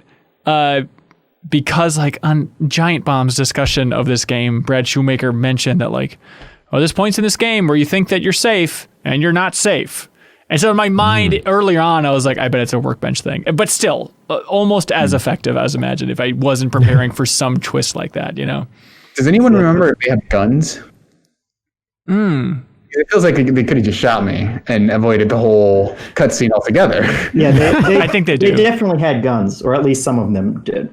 But the other thing I noticed about it, replaying it, is that once you go into the workbench, it doesn't let you back out of that menu until they've attacked you. So I was like, interesting. Hey, come on. I know it's coming. Which I guess I was cheating too, so they're allowed to cheat me as well. Sure. But, Yeah. It reminded me of spoilers for games from 2013. That moment, I'm trying to remember what the context is, but I remember in BioShock Infinite, there's that absurd jump scare too, where you're doing something and you're turned around. It's one of those horn head, like, yeah, you're activating a console. It's basically your objective. You're activating a switch, you pull a lever, and then when you turn around, there's like this. I think it's one of those guys with like the giant horn. Yeah, like the audio horn, yeah, it's basically a lighthouse for a creature. Good stuff. Also, another small thing. Nobody commented about it, but it also gave me a heart attack. There's one section, I think it's a little bit later on, where you're just in a random house coming up from the basement, and it like opened the door to go in the house, and they had like bottles hanging in front of the door. Yeah, it's actually that same building. Is it? Okay, yeah, because that gave me a heart attack. They have a broom with a bucket on top of it and a couple bottles, which if you go in through the front door and you go down the basement, you don't the door, swings the other way so it doesn't hit it. But then on the way up, it will hit it. But I don't know if that actually triggers the enemies inside or not. I hit the bottles. No, it didn't trigger anything. Yeah, it did. It did start. It makes us poop our pants. So it started the toy train though with the Michael Jordan standee on it. That was triggered from that, I believe. Yeah. Eric Reed writes in, he says, that big dude with the hammer made a huge mistake bringing a hammer to a gunfight. I immediately pulled my shotgun and blew his face off. Shatterhand, on the other hand, says, what the hell was up with that big-ass human with a hammer or pickaxe that bashed through the door before the hospital? I put a shotgun around in his face, and he's still alive. A trip mine explodes on him, and he's still alive. He comes at you like the frickin' juggernaut. I'm playing on hard, but every other human died in one bullet, maybe two if it wasn't a headshot. Is the religious cult experimenting on humans now, like a Resident Evil 4 situation? Yeah, Suriel, as wise Ellie in the past might say about this giant human. What? What would Ellie say about a big human? Oh, that's a big boy. Thank you. There we go. Nailed it. Yeah, it is. It is, again, a very Uncharted thing of like, oh, this guy's taller, so it's going to take more shots to take him out of the face. Yeah. It's like, and it's out of nowhere too, because I've expected there to be more of him, of like, oh, this is an encounter with like some new enemy type that is like, dude, but bigger. I don't know, like, but it just so far it's just him, this one guy who can take more than one shotgun blast. Yeah, you should have like a dog, and it's just like a huge. It's like one of those. What's the giant scary wolf dogs? Irish Wolfhound. I'll say Irish Chihuahua. Wolfhound. Yes, Chihuahua is what this guy should have. Yeah. It'd be really cute. Dire wolves? Is that what you're talking about? Dire wolves. Clifford. Oh, Clifford. Yeah. Yes. See, that was the most discordant moment, is when you had to fight Clifford the big red dog. I thought it was powerful though. Like they're really getting their message across. Yes, Jeff. It was Irish Wolfhound. Thank you. Jordan Edmond says, anyone else get excited about the PlayStation Vita cameo? I would have never thought in a million years I would have seen someone playing Hotline Miami in The Last of Us. Charles, Vita fan number one? I was so happy. I'm a little disappointed that I knew about it beforehand because of the gameplay thing, but like Oh man. And then after the whole thing, I was looking at it, I was like, oh man, what are they playing? And then I finally was able to see, it's like, oh, they're playing Hotline Miami. How did they get Hotline Miami in this? But yeah, it was awesome. I couldn't tell whether or not that was actually a song from the game. It is. It is? Okay. Because I remember seeing that moment and thinking, man, Hotline Miami's soundtrack was really good. Yeah. even hearing it off like the very distant speakers is like, that song is still really good. But don't you think it turned everybody into a killer though? Because of the violence in Miami, that's why she like fights back. It's a video game, dude. It's not. Okay. Yeah. All right, teach their own. Yeah, that was also another thing that actually my brother and I commented on. I was like, oh, they're really getting on the nose there with Hotline Miami reference. Scott Castro says, one of the moments that stuck with me in this section was what otherwise might be a throwaway line. After Ellie kills PS Vita girl, I like just calling her that. By stabbing her in the throat. A few seconds of gameplay passed before she mutters, that was stupid. I thought about this a lot because I didn't know what she meant at first. Was it stupid for Vita Girl to put up a fight? Was it stupid to kill Vita Girl when Ellie could have just tied her up? The interpretation that stuck with me the most, the more I thought about it, is that Ellie was trying to disassociate herself from behavior that she doesn't feel is representative of the person she believes herself to be. I think it's the rare occasion that an otherwise throwaway line of dialogue actually represents a moment of character transformation and development. Did anybody else have a different read on that was stupid? Because it definitely stands out. Yeah, go ahead. I read it as, yes, she was saying that it was stupid for Vita Girl to attack her, but that I think that still kind of conveys the same idea of Ellie's putting this on the other person that she just horribly murdered. It was her fault that she did something stupid, and therefore I'm justified in what I did. Right. It's a look what you made me do kind of thing. Yeah. Yeah, but it's also acknowledging the odd nature of Ellie at this point, that she cares about some murderers more than other murderers, all that stuff. Yeah. Then you're crawling in the vents for a while, listening to Ice Cube. Which was another weird part. I was like, what? All right. It's a good day. Yeah, I was thinking, Nora listens to Ice Cube? So maybe she's not all that bad, but then she turned out to be pretty bad, too. Yeah. For a little deep cut Easter egg, not even Easter egg, development tidbit from The Last of Us and licensed music, when we saw the game for the Game Informer cover story, before the game came out, obviously, visited Naughty Dog, and we saw the demo where it's the part in the first Last of Us where they're in the truck, and they get hijacked. It's like the crazy thing where they stop the truck and then pull them out and all that stuff. And they're listening to a song, and I forget what song it is in the final game, but it's different than the one that we saw in that section where like the placeholder song was Johnny Cash's Ring of Fire. I remember thinking like, oh, that's so cool that Johnny Cash is going to be The Last of Us, and then it wasn't by the time the game came out, which is a bummer. Anyways, Joshua Wiljanin asked, did anybody actually immediately chase after Nora? She ran off and I went into stealth mode and lost her. How was I supposed to know that there weren't a dozen people waiting for me in the next room? No, do you get like a straight up error message that says like she got away, or like does that happen? I don't know. I didn't do it. I was looking forward to the chase. I think a little bit more like, okay, this feels like a more natural action sequence for The Last of Us to try and chase this lady down. Caleb Murray says that switched first-person perspective was a choice. How does the panel feel about the switch to the perspective of the victim with Nora? Do you think it made the single button prompt harder to press and the scene overall more impactful than just doing it from Ellie's third-person perspective? Because I sure do. So this is after you chase Nora down. Here's that red sequence that I thought was connected to the other red area in the game, but it turns out disconnected red areas. But obviously, thematically, they're going for a connection there. But switching to Nora's perspective, looking up at Ellie with the square button prompt. Did anybody think about that?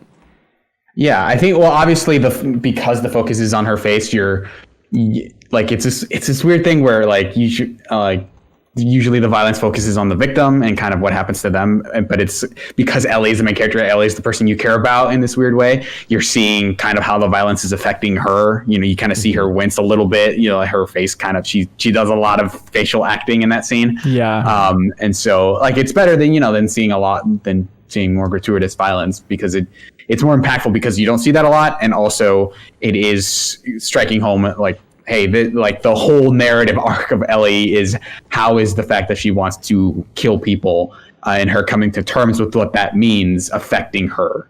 right? Which is why I found that earlier moment where she was just like, I don't know, I guess those guys were deserters, and I don't know if I'm going to ever talk about feeling bad about killing them.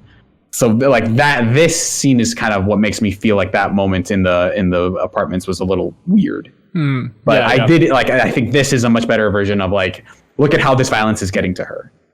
Yeah. Edgar Vasquez wants to know, did anyone else not hit square when it's prompted to hit Nora? I waited a couple minutes to see if Ellie would leave Nora to her fate. I think you have to hit square. I sat there for quite a while too. Does he say what ends up happening? He didn't, no. Okay. Tell your brother to write in more. Yeah, I waited too, and it eventually just kind of forces your hand, which was a little disappointing to me. And I guess I get the value of forcing the player to do something that they don't want to do, and kind of sharing in that kind of what is happening to Ellie and kind of being disgusted by it. But at the same time, anytime a game gives you a choice that ultimately isn't a choice also kind of stands out to me. Right. Yeah. Well, so, like I think it is kind of getting at kind of like their whole message about between this being kind of like a zombie apocalypse and like her personal revenge story. Like I think a huge theme of this game is like, well, that's just the way it has to be, right? And how you and like sometimes I resonate with that a little bit less than other times, but this was like one of those moments where it's like, yeah, I mean, she's here, like she's despite everyone telling her like, I don't think this is a good idea, she's here, so she may as well do it. But yeah, you definitely, those are the ones where you feel like you should have a little bit more choice in that. This is not what I would have done, but you're not Ellie. Like ultimately, you're not Ellie. You don't feel for Joel the way she does. Yeah, and I think the follow up to that, where she's talking, which we'll get to in a little bit, where she's talking about how she got the information out of her, kind of gave it more context that made me accept that moment a little more than I did in that moment. Because at that point, it just kind of felt like, well, she's not talking, and I guess I'm just going to have to beat her to death anyway to satiate Ellie's bloodlust or whatever. Sure. Which I was a little ambivalent about at the time, but knowing that it did serve a further cause, even though Ellie's still on her slippery slope or whatever. But yeah, that's actually one thing that like you mentioned, Serial, there are a couple of times in like games or narrative where the thematic choice is like the best choice of action was to not play at all, and like to be like, okay, yeah, I'm not going to do this. There's one game in particular that I don't want to spoil because I know a lot of people really enjoy that game. I liked it, but there's one part in that game. Okay, in Spec Ops: The Line. Okay. Yeah, just in Spec Ops: The Line. Ambiguous. Sure. Yes, there is a particular moment in that campaign where that moment was similar to how like you have to press the square button to get the information out, and that has always sit like not well with me, because at that moment I was like, no, I don't want to do this, and then the game berates you for doing it. But like I feel like it was a little bit more effective here, where it was like, oh, I understand that I am literally playing out this character, and this I'm inside of this story, versus the story is yelling at me, the player. Interesting. If that makes sense. Yeah. It doesn't feel like we're at the point where it's chastising you. It feels more about like, this is messing her up. Yeah. And I don't think some people have mentioned that it does sort of end up leaning towards that territory of like, isn't the thing you're doing kind of messed up?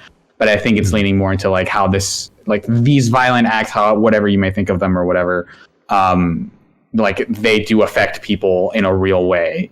And I think that's sort of the arc that they're trying to tell with Ellie, is like how someone is eventually traumatized by committing violence and having violence committed against them. Yeah. Devin Cheek wants to know. They don't want to know. They have something to say. With some reviewers giving The Last of Us a hard time about the violence, I expected Ellie's torturing of Nora to be very graphic. The fact that it wasn't, and it left that to the player's imagination, I think is a testament to Naughty Dog's restraint and proof thus far that they aren't using violence as a shock factor to get buzz. It was much more powerful to see how shaken Ellie was after the fact than to actually see what it is she did. She's killed tons of people, but this reaction to what happened with Nora means she crossed a line that she hadn't before. when she said, quote, "I made her talk." Mm-hmm. Yeah, I think that's sort of what they're totally going for, is like not hyper stylizing the violence. But then like it feels like this equivalent to like, you know, Nathan Drake getting shot once in a cutscene and then like going down, versus because like throughout this entire game you've been killing people in gruesome ways, and this happens to be the first one that really affects her. But this is like the inverse of that, where like for Nathan Drake getting shot versus her being like, I don't know if I should if I should have done. I don't feel comfortable with having done that versus like all the mines I've laid for people that have blown up their limbs or whatever, and like all the time, all the throats that I've slit basically up to this point. Because they make it like that animation, like where you stab someone in the neck, is pretty thorough, and you can look at it happen, and it's pretty graphic. And like the fact that she feels differently about this death versus all the ones she's committed up to this point is, you know, that's where some of that dissonance I think comes from. Yes, absolutely. Let's see. Oh, Wisconsinite says the scene with Dina and Ellie after Ellie, quote, made Nora talk made my heart sink. I cannot remember a time in a video game that made me feel for a character so much. The facial expression and voice acting were superb. Props to Ashley Johnson. Yeah, maybe we haven't called it out yet, but yeah, Ashley Johnson, the actor, is just incredible throughout this entire game. But also just, you know, the direction, the animation, and you know, just like that shot of her hand like shaking as she's like clenching as she goes back. Just incredible. I immediately thought of, as she's like hugging Dina after that, wouldn't like the spores stay in Ellie's shirt? That's what I was thinking about. My wife called that out too. Did she really? Like, stay away from her. She doesn't have any more spores on her? She's got to be covered in that crap. Did she tell? I was totally expecting where she comes in and Laura's like, "Oh, you're breathing spores." I expected her to be like, "Well, I'm gonna have to kill you now, so I can totally just tell you that I'm immune." Wait, kill you so I can tell you what? No. But like, it's kind of a thing where it's like, if you're kidnapped and the people are showing you their faces, that means they're going to kill you. Right. Yeah. I totally expected her like totally convinced, like, oh yeah, this whole time I was immune and whatever. Yeah. But I guess I think eventually you learn that she already kind of knew, right? Because yeah, I guess so. Yeah, because she knew about Joel's situation overall.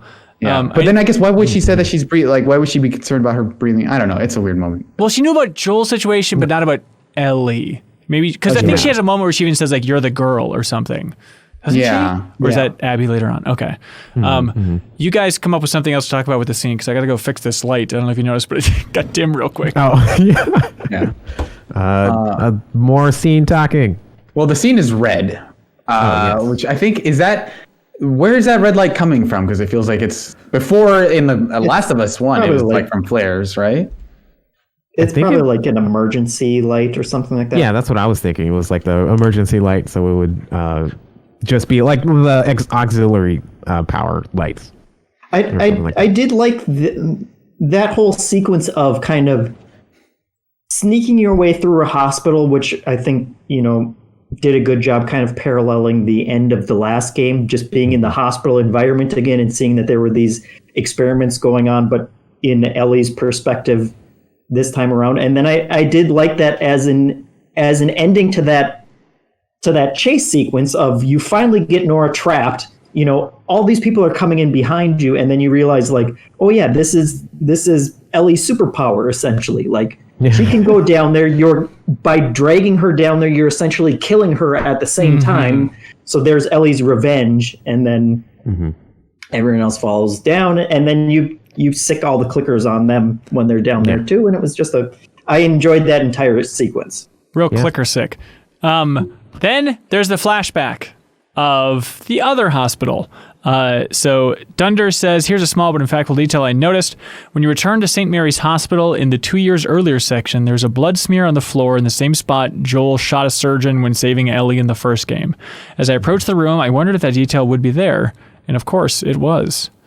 Going back to the hospital, exploring stuff there. Charles, you're a huge fan of the first game. What did you think about that section overall? It was definitely like really powerful, especially like the ending, where like Ellie just couldn't believe what she was hearing, even though she knew, like on some level of like, oh, this is how this actually went down.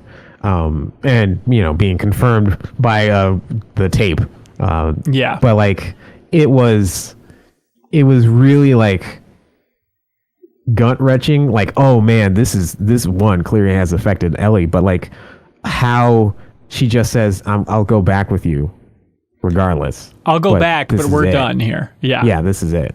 And that to me was just like insane in terms of like how interesting that dynamic was now leading up to where it was to Joel's death of like, oh, so you did know. Oh, you knew all of this stuff, and you had this visual like reaction to Joel dying even after saying all of that. And it was just like super, super impactful for me personally. And I think that's probably like one of the most impactful moments in the game so far, of just being like this confirmation of like Joel actually saying what we wanted him to say, but also what Ellie wanted him to say. And do you think that's implying that Ellie is regretting the way she's acted over the last couple of years just because she had such a reaction to seeing Joel die, that maybe it triggered in her that realization that like, oh, this is what Joel was trying to avoid from his perspective, so now she gets it a little bit more. Yeah. It's also like one thing that I guess they do paint Joel as being like the bad guy for like not giving her that choice. But I feel like one thing, I don't know if they mentioned this anywhere, but like one thing that I think they gloss over, throughout the game so far is that like the doctors didn't give her any choice either. They didn't tell her, they didn't ask, they were just going to kill her.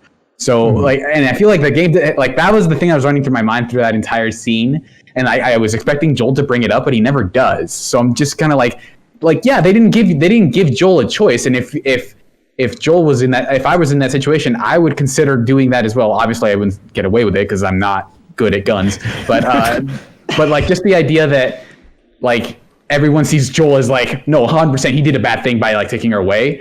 Like the fact that the hospital didn't give her a choice either is something that people don't talk about either. Well, I was going to say I have been thinking about that as well throughout, because we've been spending a lot of time with these Firefly people who are telling you how terrible Joel was for a situation. But you really, it's interesting, and it's hard to believe that, like the Fireflies are still, they're either clinging on to this concept that they can somehow reverse all of this and kind of reestablish a society that is just gone at this point, and to me that feels as much folly as anything is, Joel clinging onto this character, this person that he can't let go and that he's not willing to sacrifice. Like the Fireflies aren't willing to let go of this idea of this old society, and it makes me question their own motives in all of this too, because it feels as much of a power grab as anything else. If they can be the ones to establish this vaccine, like that gives them an incredible amount of power, which this entire game so far has showed that like these paramilitary groups that just kind of say, okay, we're in charge now, like they're generally not good people, and they're not ones to be trusted with to begin with. And so that has also kind of been at the forefront of my mind this entire time. And while people are blaming Joel for a lot of this crap, it's like, well, like the alternative to this isn't any better of an option either. Yeah. Daryl R. Britton agrees with you, Jeff. He says, I've said this a million times, but I don't get the whole Joel was a monster outlook. I hope you talk about how many like me feel this way. For one, he lives in a world that is FUBAR. He has lost almost everything in his past life and was somehow survived, managed to stay somewhat sane after everything gets a chance and succeeds at being a father again in a horrific, violent world.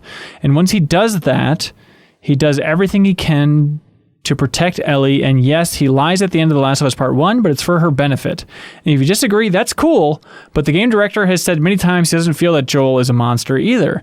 And as a father myself, I would do anything to protect my daughter, and don't say she would have cured the world if Joel allowed the surgery, because the likelihood of that working was almost zero, and it was 100% chance of Ellie being dead. So no, I'm happy Joel did not let that happen, and I understand Ellie was amazing and asked would probably let them do the surgery. Hence, Joel was lying to protect her from herself. She deserved the chance to live, and I'm so happy we get to see this in The Last of Us Part 2. This game wouldn't have happened if Joel made a different choice.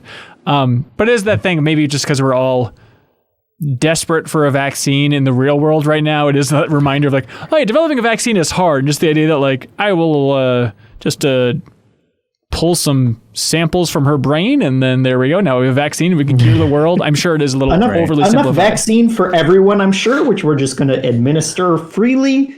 Yeah. I mean, I think like best case scenario is you forward research and you have a breakthrough, but even then it's just like we make it so everyone's Ellie and they can go out into the world without like they can go out into sports without masks. Like that's best case scenario is we don't need masks anymore. But like even then, like the world's still completely screwed, and like the benefits of that, like yeah, obviously it'd be nice for no more people to get infected, but again, that is very unlikely to happen with just one research subject, even if it's the first one. But yeah, and I think they did a good job, kind of. In the establishing hours of this game, like they showed us what a functioning and healthy society in this world is. With Jackson, where it's these are all good people working together to create some semblance of life, as opposed to the Firefly group, which like the person from in the museum flashback was a Firefly member too, right? Yeah. And he went crazy and was scrawling on all the walls about how he was forced to murder all these people. Like the groups that seek out this kind of power are not good people.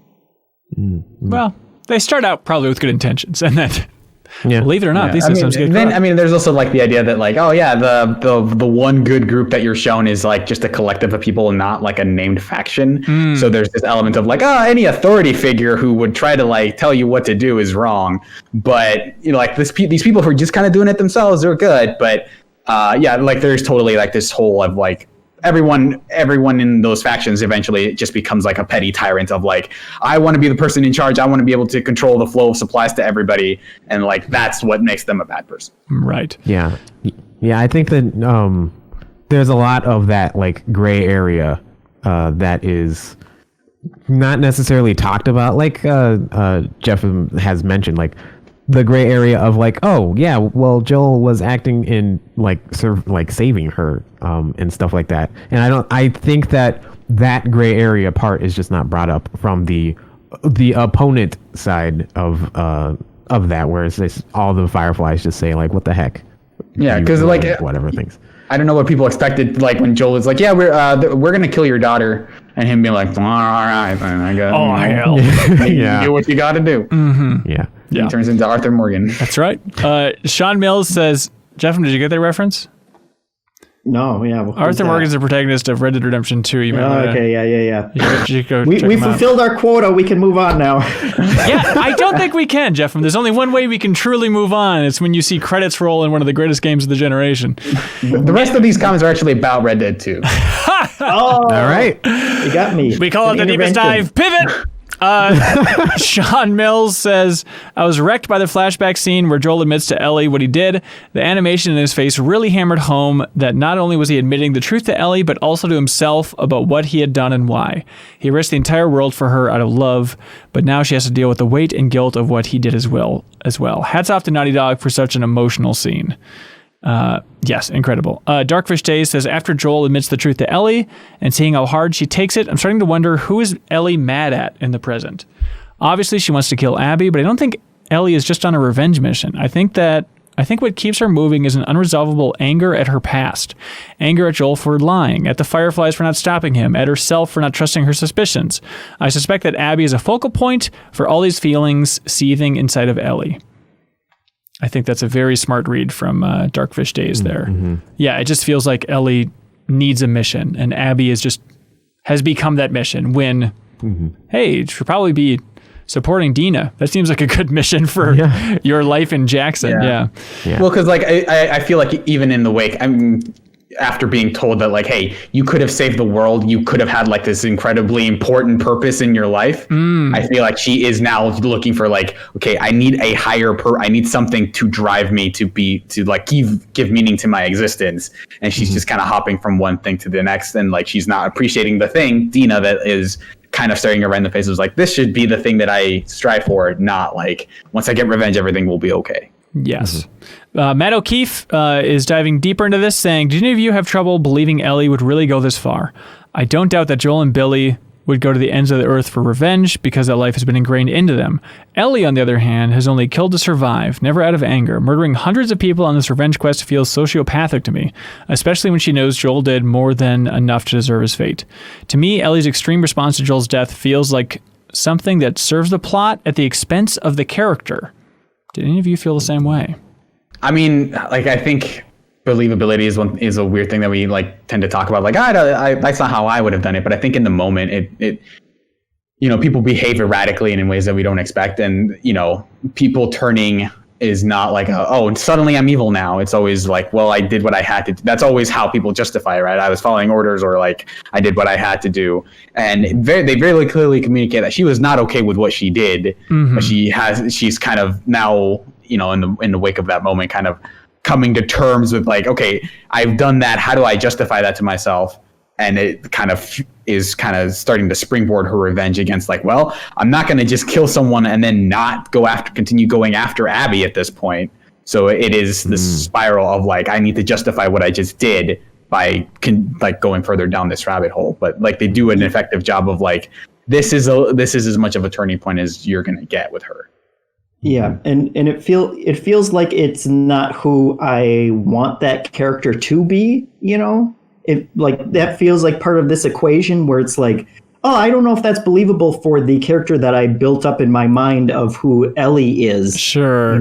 Versus what she very well could have become. And I think part of it, the way that I've been reading it is, Abby also stole from her any chance to resolve any of those other feelings or anything else that could have come from her relationship with Joel, because they still have had this kind of relationship, but I'm assuming there was still a lot left unsaid and these kind of hurt feelings.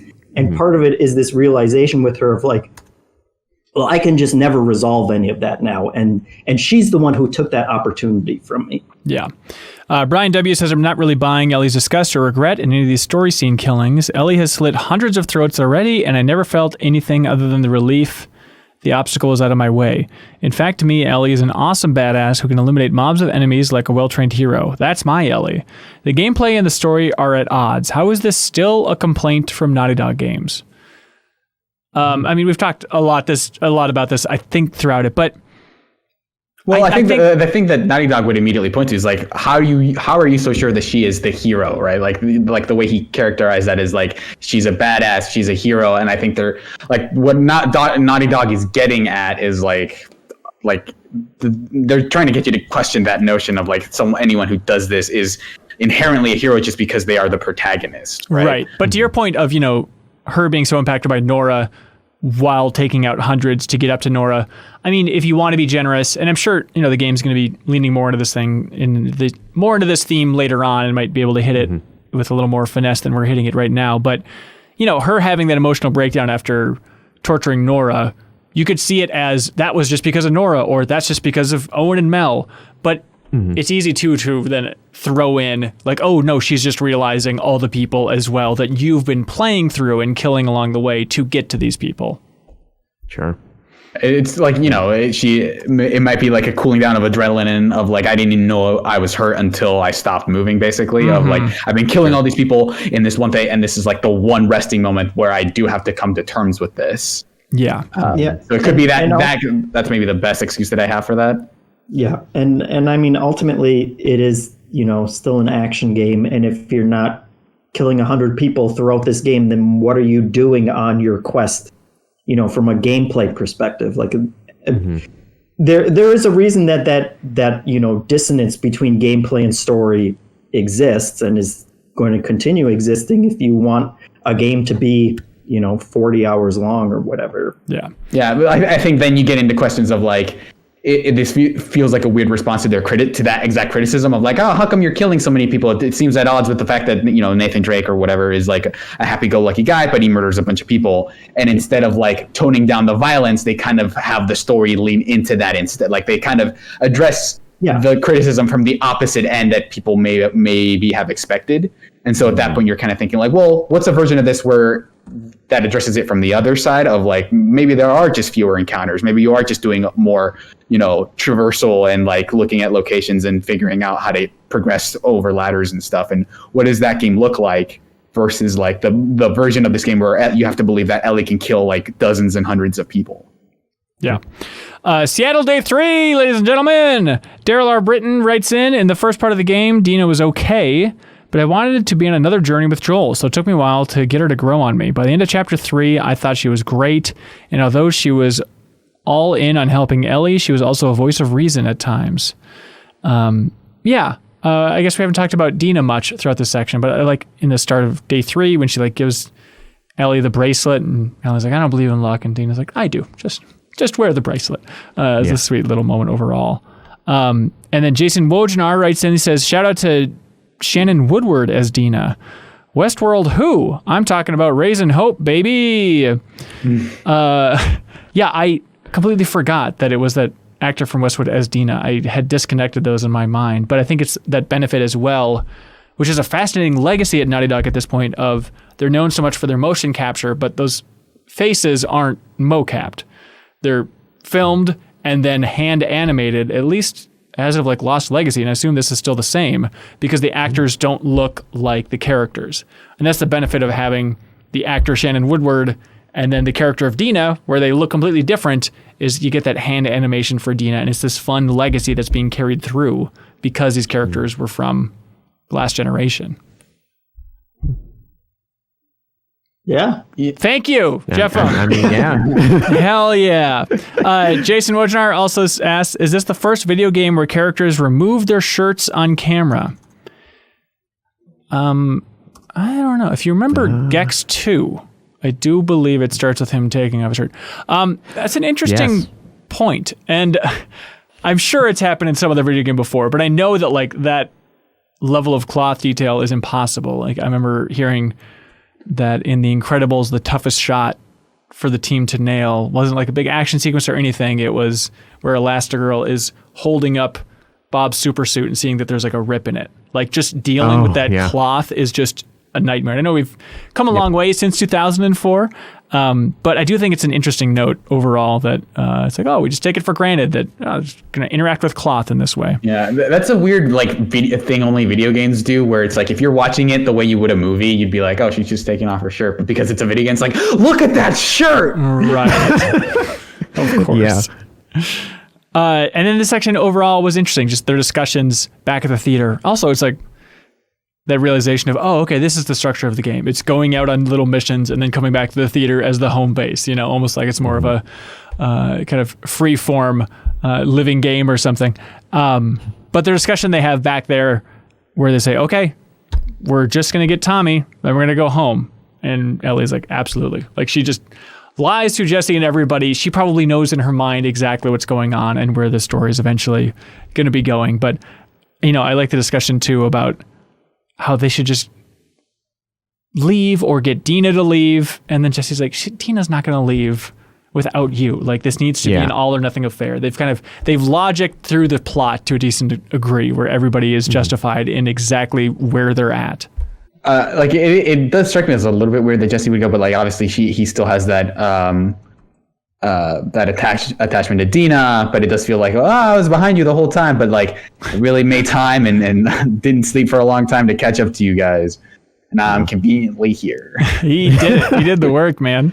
And then I like, God, is it this section, I believe, where they're talking about it and Ellie doesn't get it when Jesse says that they could all go back to Jackson. And Ellie brings up the point, and I like agreeing with Ellie, even though she's the extreme end of the spectrum, that there is a difference between like the WLF and the crew in Jackson. It's not like, everyone's equally fine, because she brings up the point that like, no, Joel helped Dina when she encountered her, whereas all of these wolves are shooting us on sight. So there is a difference and a basic level of morality that we can lean into for why we're trying to actually do some damage to the wolves overall. I thought that was an interesting little point on her behalf. And then there's a boat. Yes, we got to the start screen. Finally, to the start screen. What do you think of the boat, Charles? I liked the boat. I liked parts of where the boat comes into play. Like I liked the part where there was like that stealth section where there's like a building and then you can sneak around and then go in like I think it was a train that collapsed or whatever. Yep, and there's one of the fire on the bottom. Yeah. Yeah, I really like doing that. The navigation part of it was okay. Like I wasn't super engaged with it, I guess. But I was engaged with like everything else that was going on. Like the environment was crazy. Like I enjoyed all the lighting and the lightning and thunder and stuff like that. Oh yeah, by the end of the section for sure. But even just like when the first section when you get the boat, it's just so cool and a new twist on environments. Like one of the most striking moments to me was going with the boat, and then you see just like a sunken ice cream truck. You just go by an ice cream truck with a giant ice cream cone. It's like, what a cool, weird perspective on this clear slam to the Twisted Metal franchise saying it's sunken. I don't think that's very cool at all, Naughty Dog. Also, I like that Ellie gets in the boat and pretty early on, there's just those huge rapids. And you go down the rapids and Ellie's like, easy, steady. As you're going down the rapids, it's like, has Ellie ever driven anything, let alone a boat? And she's just bold enough to be like, all right, let's head on over this. I got it. That car in the first game when you're trying to push it. You know? You're right. Yeah, she's an expert. Translates the boat. Driving a car, driving a boat. It's all the same. But she's got enough adventures, I suppose. Jeremy Clark writes in, says, my wife and I are playing this together, and we realize there's a pivotal moment that signals a turning point for how we view everyone as characters. Jesse tells Ellie that they should go find Tommy, and they need to go this way to get him, but she refuses because she's bent on getting to the aquarium to find Abby. I know it's been great up to this point, but this is the moment we really know that Ellie is not a good guy. She doesn't want justice, she wants revenge. The fact that she cares more about killing the people she hates than saving the ones she loves was a big hit for us to realize. Yeah, I feel like this is like the first shoe dropping was her saying, whereas when Dean asked like, what if Abby were to just die at some point, and Ellie kind of saying, well, that wouldn't be justice, you know, it has to be me, right? I think that was like the first huge red flag of like, oh, she wants to kill Abby, she doesn't just want her dead, and now this is like, I care about this more than I care about other people at this point. Mm-hmm. Yeah, and I loved how fast that realization was, like with Jesse. Where it's a pretty quick cutscene, but like, okay, this one to save Tommy, and he even references like, you know, just the chatter from the enemies in the gameplay, like, oh, they were talking about Tommy, we got to go this way. It's just like, nope, I disagree. It wasn't a drawn out scene; it just moved, and I think it worked. They're both efficient people at this point. Yeah, and I like that she's still trying to justify it. You know, like in her mind, she throws out a couple like bullshit. Like, oh, well, you know, we don't even know that it is him, or, you know, he'll get out of there and he'll go after Abby. So we should be going after Abby, and Jesse's just, you know, Jesse sees right through it. Yeah. And he knew it was coming, you know, from the way he was talking about earlier. Yeah. Sutton comments on Patreon. He says, I very much enjoyed that in the arcade, the workbench is just an arcade machine on its side. Things like this really make the world feel alive.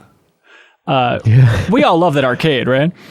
Oh yeah, I loved that there was a Jack 2, the Jack Racing. Jack X. Yeah. Hell yeah. I was like, oh, that's great. Yeah, I mean, I know that Ellie should be hell-bent on revenge and all that stuff, but I made sure that role-playing her character, she took her sweet time to read the title of every arcade cabinet in that entire place. I think my favorite is probably the Donkey Kong clone called Baboon Wrench Jeffrey. Yeah. Seems like a solid game. One. God, I hope it's Naughty Dog's new IP. Please make Baboon Wrench Jeffrey. Alan Stewart says, I think my favorite detail in The Last of Us Part 2 is in the arcade. After fighting the bloater, when Ellie enters the prize area, among the prizes found here are 4 completely deflated helium balloons. A lovely nod to the passing of time and also perhaps to the theme of lost innocence. There was something so wonderfully melancholic about this image that it stayed with me. That's interesting. That's a good note. Actually, on the bloater fight, I had a interesting like gameplay thing happen. Yeah. Where the bloater threw the toxic spore thing, bomb, but then it was just like a huge gas, and then there was a runner that I just blew up with a bomb. And then I was on the other side of the gas waiting for them to come towards me. And then the first thing that came out was the runner just like crawling through the gas. So it hurt I was like, him? what the? Yeah, it like its legs were blown off, but it was still coming towards me. Oh, that's cool. Yeah, and I was like, what the heck? And then I started aiming at that, but then suddenly the bloater was like charging at me. It was an amazing gameplay thing. Yeah, for sure. I was confused. Why do the spore bombs hurt Ellie? Like I understand in the first one, like it's got to hurt Joel a little bit, right? But then in this one, it's like, I don't know, maybe it's the impact or Were they something. supposed to be acid? No, Yeah, Acid? maybe. It I'm not seems- entirely sure. It seems sporish. I wonder if don't they know. just are like they just weigh as much as a bowling ball, and it's just like, ow, I got a bowling ball thrown at me. Good day. Maybe I they don't just like smell that. really bad. Yeah, they smell extremely bad. So your skin burns. Oh, Yeah, smart. when she's walking through them, like her actual, like the health meter you see is actually her smell meter, and that's like how bad something smells. Got it, Yeah. you guys. I got it now. This is another good psych out moment in this area where you're pushing the metal cart, I think, on like the top floor of the arcade, and then it like crashes through, and you think you're just gonna do the classic Last of Us thing, like, all right, push the cart, get up here, blah blah blah blah blah. Yeah. That was a really smart move. Did you guys also just push that cart because you saw it as as a thing in the environment, and you hadn't like put together what you were supposed to do with it yet? Because that's how I went through it. Because of like, a cart, there's a prompt. I'm gonna have to move this somewhere, so I may as well just grab it now. And then I immediately ran in that section without seeing what. Like, was there a puzzle, quote unquote, that you were supposed to solve with that cart? I mean, the puzzle I think is just to climb up the ledge on the other side. It was pretty. Okay, I didn't even see the ledge before I saw that canister before I even saw the ledge. I was just funny. like, this. It felt like a weird moment of like them punishing me for like, oh, I know that's a video game thing. That's a video game prompt. I'm gonna do the video game thing, and I'm gonna get ahead of it, and then fall through a hole. Fred DeNovo, but by the way, the arcade is just a good example of, I think, them changing up the art style and the environment so much. I mean, that was so great to walk through overall. Fred DeNovo says, towards the end of this part, when you have the boat and roam around a bit, there's an area to land with a corpse and a note on it. It's someone writing about the new infected and how they, quote, shamble. So I guess this is the guy who named the shamblers, but if we find the note as Ellie, that means no one else saw it, meaning someone else came up with the exact same name? It doesn't make sense, says Fred. See, how that works is that somebody did see this, but they left the note there. Oh, perfect. Yeah. They're like, I'm going to remember this, and I'm going to tell all my friends, they shamble. Didn't you notice they kind of shamble like this? Yep. On a similar note, like it's really weird that like you keep finding these notes addressed to Jules, right? And that like they're just conspicuously placed along your path, and you get to see the entire arc of this person's narrative play out through notes that like no human being would find naturally on their own. Like I can't imagine Jules would ever be like, oh, I should go here, and then I should go to this completely other part of Seattle to find this other note that clearly follows chronologically from the first one. I'm so confused. Does everyone just carry around a pad and paper and pencil, and the second they get bit, they're like, all right, here we go. Sharpen the pencil. Let's get writing. I just got bit. I'm feeling pensive. just start writing. Write it down. Yeah. I do like that Ellie, too, somewhere in this section, she has some line where she's like, I hate shamblers. I love that idea of she hears it once and then she's like trying to be cool even when she's by herself. Like, I know the lingo. I know what you Seattleites like to call things around here. To be fair though, Ellie is also constantly making notes to herself as she's going to all these places. That is true. True. That She is just has to true. put that journal down at some point. That doesn't reckon, like, I don't know. That doesn't reckon, like, I don't think that the solution there is like, oh, then this is a society where everyone writes down every little thing they do. But I guess, It's a note society. maybe it's just a society that was raised on social media and they have They to don't keep have writing down their smartphones, thoughts. Cyril. Exactly. You gotta do something with those thoughts. Everyone saw these notes. Like somebody wrote down a note and then they saw a note and they were like, oh, that person died and then wrote a note.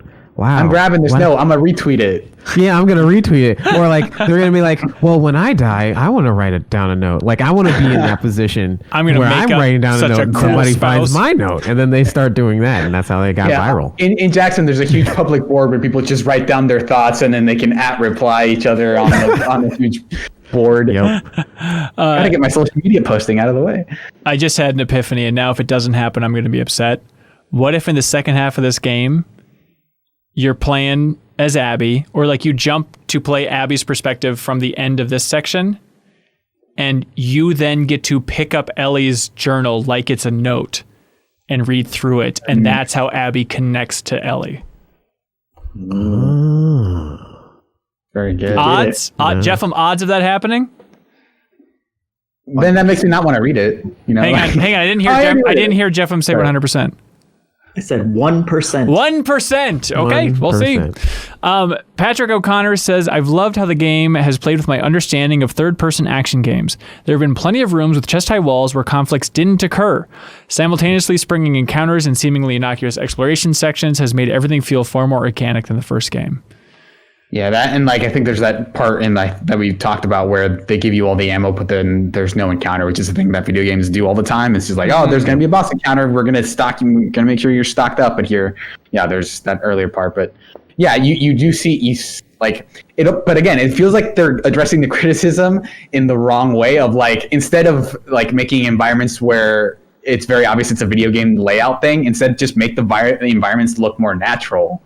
You know, like it just feels like instead of just making video game environments, it feels like it's approaching it from the wrong side. But yeah, what else are they going to do? Not make chest-high walls for you to hide behind? What are you gonna do? Alex Hanovan says, one cool detail I loved was the fact that you're swimming towards the aquarium and you keep getting pummeled by waves and you can dive underwater as they pass over you.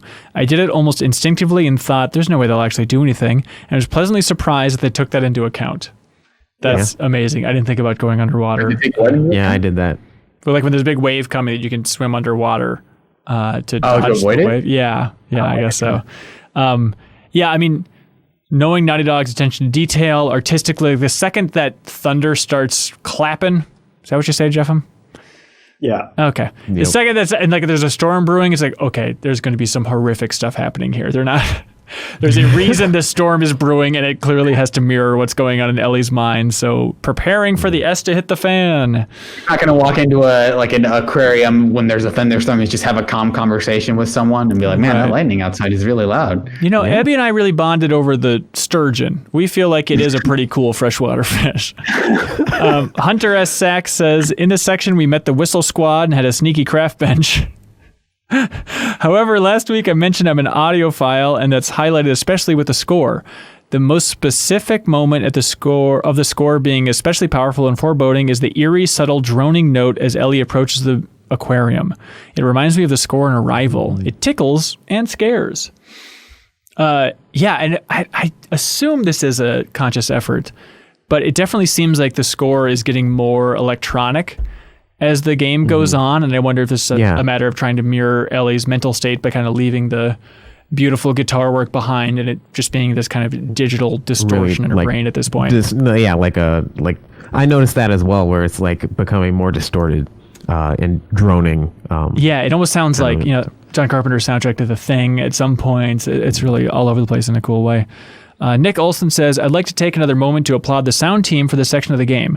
From gunfire and weapon modification to ambient noise while walking through Hillcrest, the audio team at Naughty Dog has left me gobsmacked on many occasions. One area in particular that blew me away was the thunderstorm on the way to the aquarium. Good God, I've never been more horrified in anticipation of the crack of thunder after a flash of lightning in any medium, especially a video game. If I could make a suggestion for everyone playing, you owe it to yourself to play this game with headphones on. Yes, absolutely. If I play with headphones, I'm not able to capture game audio for like the gameplay that I'm capturing, but because it's just used for B-roll for the video version of The Deepest Dive here, I'm like, that's totally fine. It's worth it to have a nice pair of headphones playing this game. Unfortunately, I know two of you cannot do that because you insist on playing with a large audience watching you play, but to each their own. Well, Is your wife still watching you play a lot, Jeffem? Yeah. I mean, she's doing her own things as I'm playing, but it's impossible not to pay attention to at least the story elements as this is going on. Right. Just because the performances are so great and everything. So. And by doing her own thing, do you mean she's like on another TV playing Red Dead Redemption 2 or? Yeah. Okay, cool. Tyler Carver writes in, he says, hey, as Ellie was holding the knife up to Mel, I audibly yelled, no, she's pregnant!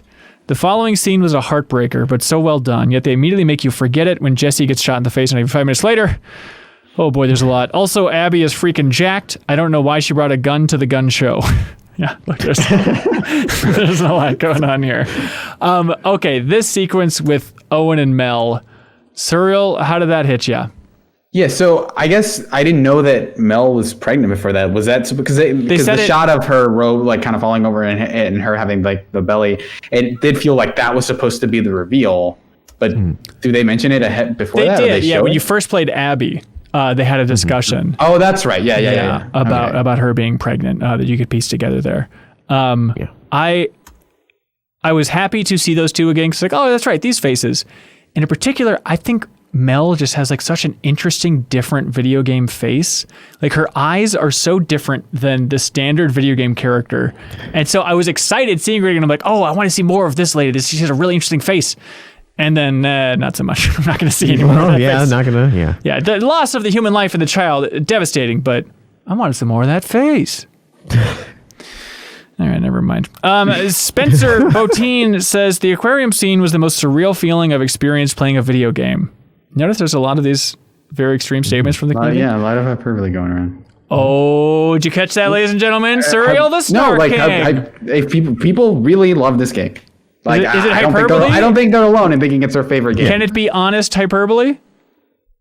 I think hyperbole can be honest, yeah. Jeff, can hyperbole be honest?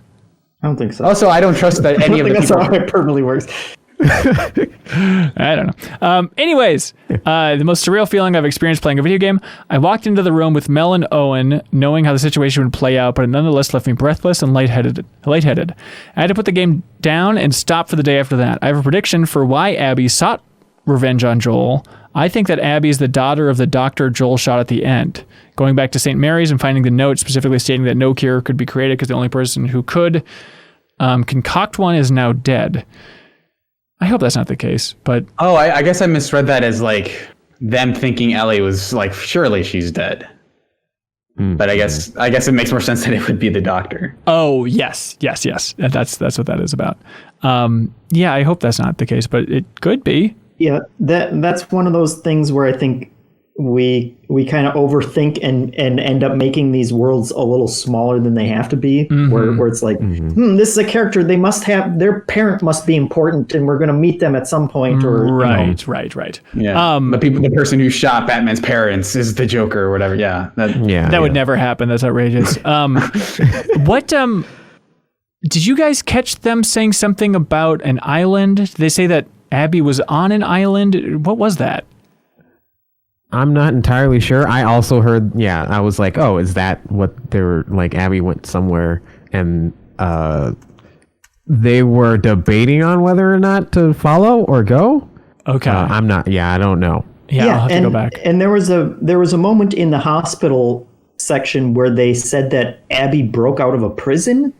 Really? And that the sense I got is that she was going rogue even from the WLF. Right. And that these two were kind of helping her with it, but it has certainly added another, layer to her motivations and who's, are all these WLF people bad and, what's going on.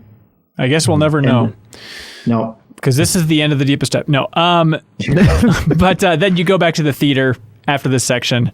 And this is one of those small details, classic Naughty Dog, that really hit me. But it's like you get out of bed next to Dina, and just like being able to stand there and watch, and just the animation of like Dina breathing, and the fact that they recorded like audio for that, like almost every other game would just have the character laying there. But the fact that like, even when sleeping, they're still pouring in production value into that is just mind-boggling.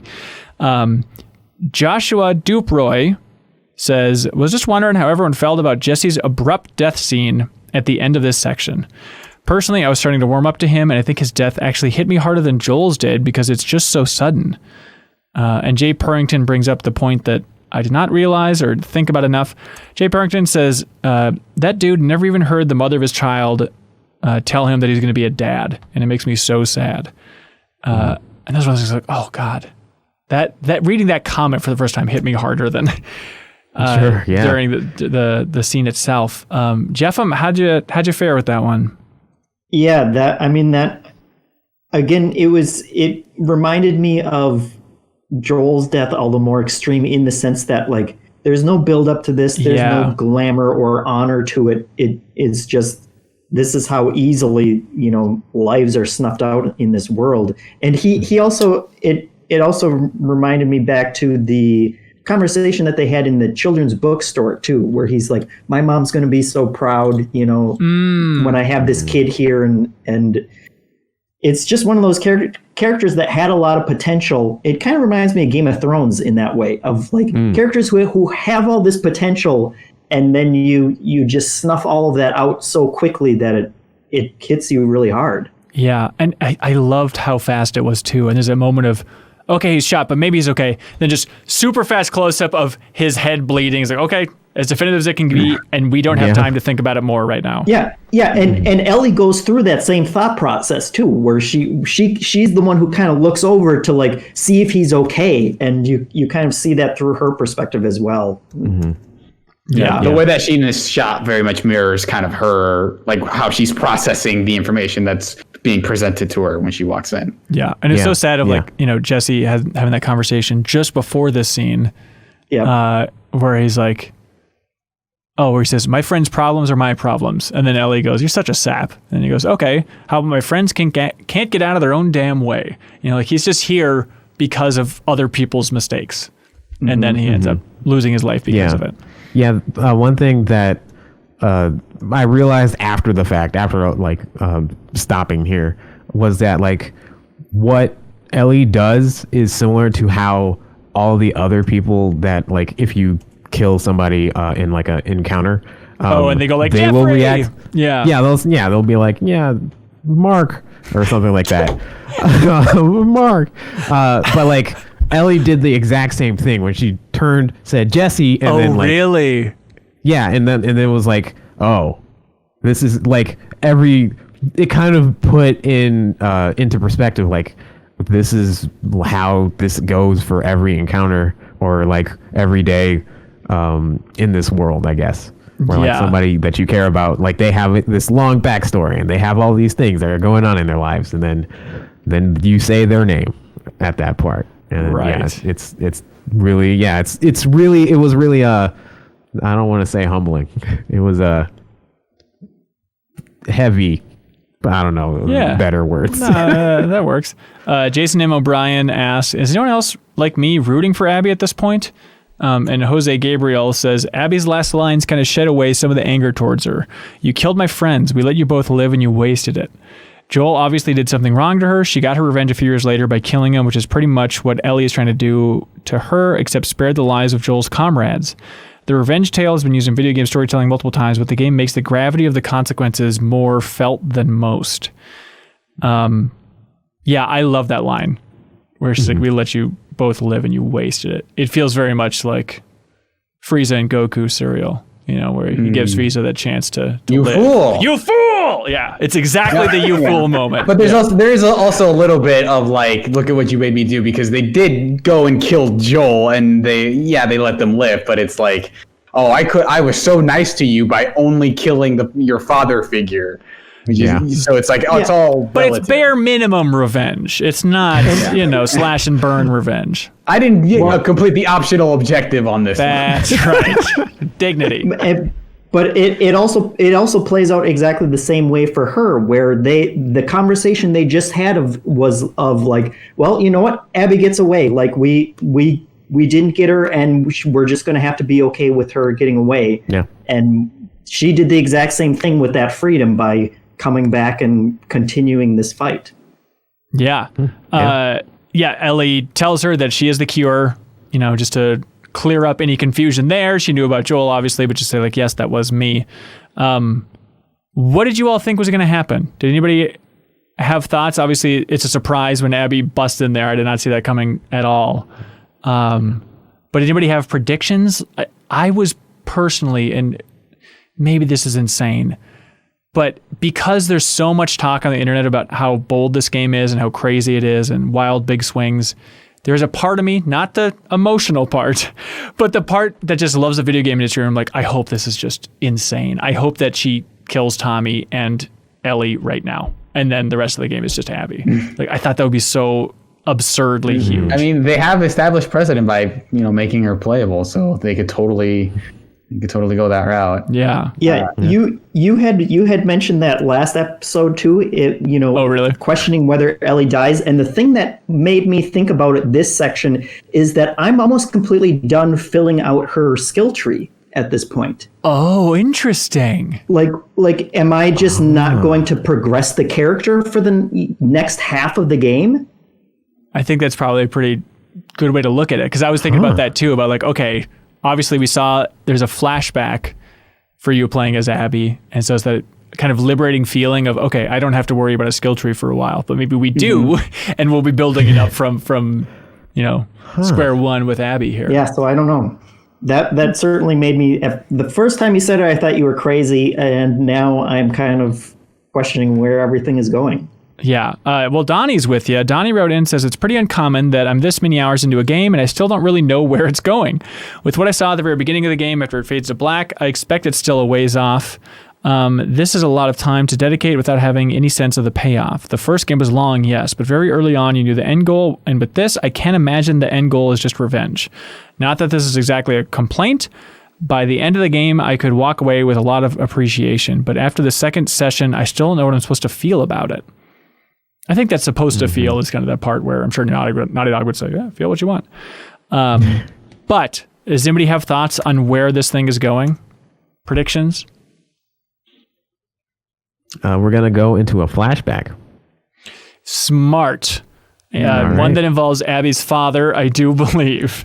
We'll watch him die in some horrific way. That seems like a very, very safe bet, right? And then it's just going to be like our favorite game from the Great Goaty Hunt stream, God of Gym, where it's just going to be Abby bench pressing for the next 3 years of her life. And Ellie in the corner, and they're both going off, and whoever has the biggest muscles after 30 hours of that is the winner. Instead of like 2 days where it's like Seattle day 1 and Seattle day 2, it's just like day number 795, and they track your gains across the entire month or year or whatever. Yep. Once you get to 800 gains or whatever, I don't know how people measure gains. She's like, now I'm ready to go kill Joel. Let's go. Yep. Do you think we will do what we talked about in the last episode, and it's going to be you playing as Abby, jumping through these sections up to the point that you do hit the button to kill Joel now? Oh, that's a good... Okay, that could totally be it. But then it'd be weird because then like the beginning of the game follows directly from the ending. We would have to play the game forever at that point, I think. Oh no, it would just loop. It's an endless deepest dive. Well, not necessarily. That could not. I mean, maybe that's not the very ending. Yeah, but it would be like it would mirror they have like to get back Ellie to had that theater scene. Yes, exactly, right. I'm in the camp of I hope and I could see Ellie and Abby teaming up in some way. I don't know. Take down the religious lady. I think that leader. could be it. Yeah, something with that group, right? Yeah. I also feel like, people talk about how brutal the game is, and like I feel like those moments are still to come. So I'm very curious. Like if like, not that it was like fun or whatever to see Jesse die. It feels like the game still has worse up its sleeve. Because I feel like if that wasn't the case, then I don't think people would be talking about the brutality of this game the way they have been. But I don't know. There were a couple of kills that were like that. Again, like the captor, I forget his name still, of the guy who kidnaps you in the school. And that kill was like pretty graphic. But I understand what you mean. I also am expecting something more like, oh, geez.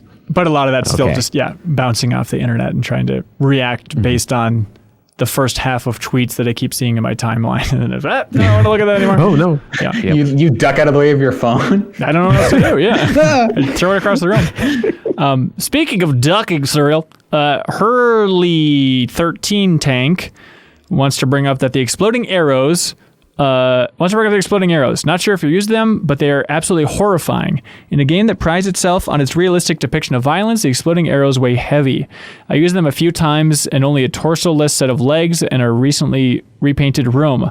All while a nearby enemy gives voice to my own disgust. I stopped using them on people and decided they were for infected only. I love that. I love that it's too graphic, and so it changes who you use it on. That's an interesting game. Yeah, I used one once and was also just horrified. I think it was probably against the scars as well.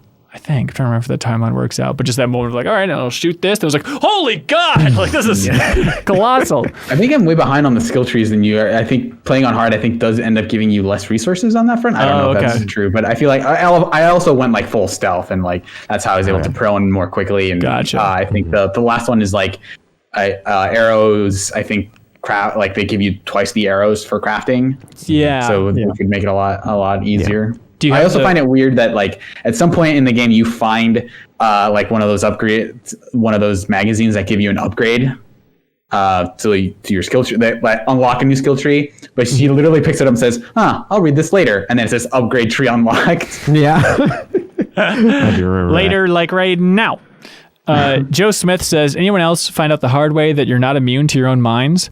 After realizing in the middle of one fight that they couldn't be thrown, but instead had to be placed, I set one down next to myself as two WLF were walking toward me. I thought it was real cool until I triggered the bomb and I instantly died. Classic problem. Yep. That'd be a fun trivia for like the MinnMax show or something, is if somebody wrote in and asked like, friendly fire, yes or no in these games, or will the grenade hurt you, yes or no in these games? I'd love to play that game. Yeah. Do you think they'll bring tripwires back? I don't know. Maybe. I haven't seen them in a while. Yeah, that's true. I miss them. I hope it's a nice jump scare later on too. Like you're running around. Oh, that they're just inconspicuously placed. There's like one more tripwire in the game. Wouldn't that be awesome? Yeah, for sure. That would be pretty cool, actually. Witty Nickname here says, one thing I forgot to bring up before, but which I like, is how the guard routes include the occasional look behind me and walk backwards for a few steps to disabuse me of the notion of charging towards a guard the instant their back is turned. Yes, it's exploitable once you learn it and the novelty is gone, but it's a neat natural thing that brings stealth a bit more towards realism than the strict rules of gaming. That is a good point overall. I've gotten really addicted to dodging. I've convinced myself that I'm great at it, and I don't think I am. But it's gotten to the point of like I can just run towards anybody with melee. If they attack me first, I'll dodge, and then I'll just hack them apart and have at them. But it's definitely gotten to the point of like, counting the scars, like I can charge all these guys, and they're just like they're so fast with those arrows that I cannot get near them. Yeah, that was actually one thing that I learned this time around of like, oh, I'm feeling a lot more comfortable doing dodging and stuff like that, and being in a fist fight to survive rather than to like, oh, I'm just gonna run to you and then start attacking you. That doesn't work. But I felt a lot more comfortable doing that. Zachary Sweet says, first off, love the game so far, but I do have one specific complaint. It bothers me when you stalk and kill an armed enemy and they have no ammo to loot. I understand the resource management side of these games feels very forced. Specifically, I killed an enemy carrying a bow, and despite seeing a quiver loaded with arrows on their back, I got nothing from them. For a game that has crazy attention to detail, I felt really disappointed in this. Yeah, that I did regularly expect to kill people and get, because I think they maybe sometimes do drop stuff, but like every once in a while they'll drop a bullet or something. So anytime, like with a game that kind of skirts as close to trying to make it as like a one-to-one simulation to life or whatever, like anytime you see something that doesn't feel quote unquote realistic, they do stick out in your mind a little bit more. Yeah. In my experience, I've only seen them drop things when they actually have shot their bullets or they're like a bullet. So I'll be like, oh, so they clearly have some ammo. And then I take them out and then they did. But I also haven't killed a lot of people and then like ran up to their body to pick up their stuff. It's a lot of more like I'm from far away or I'm doing a stealth kill and they're not attacking me and whatnot.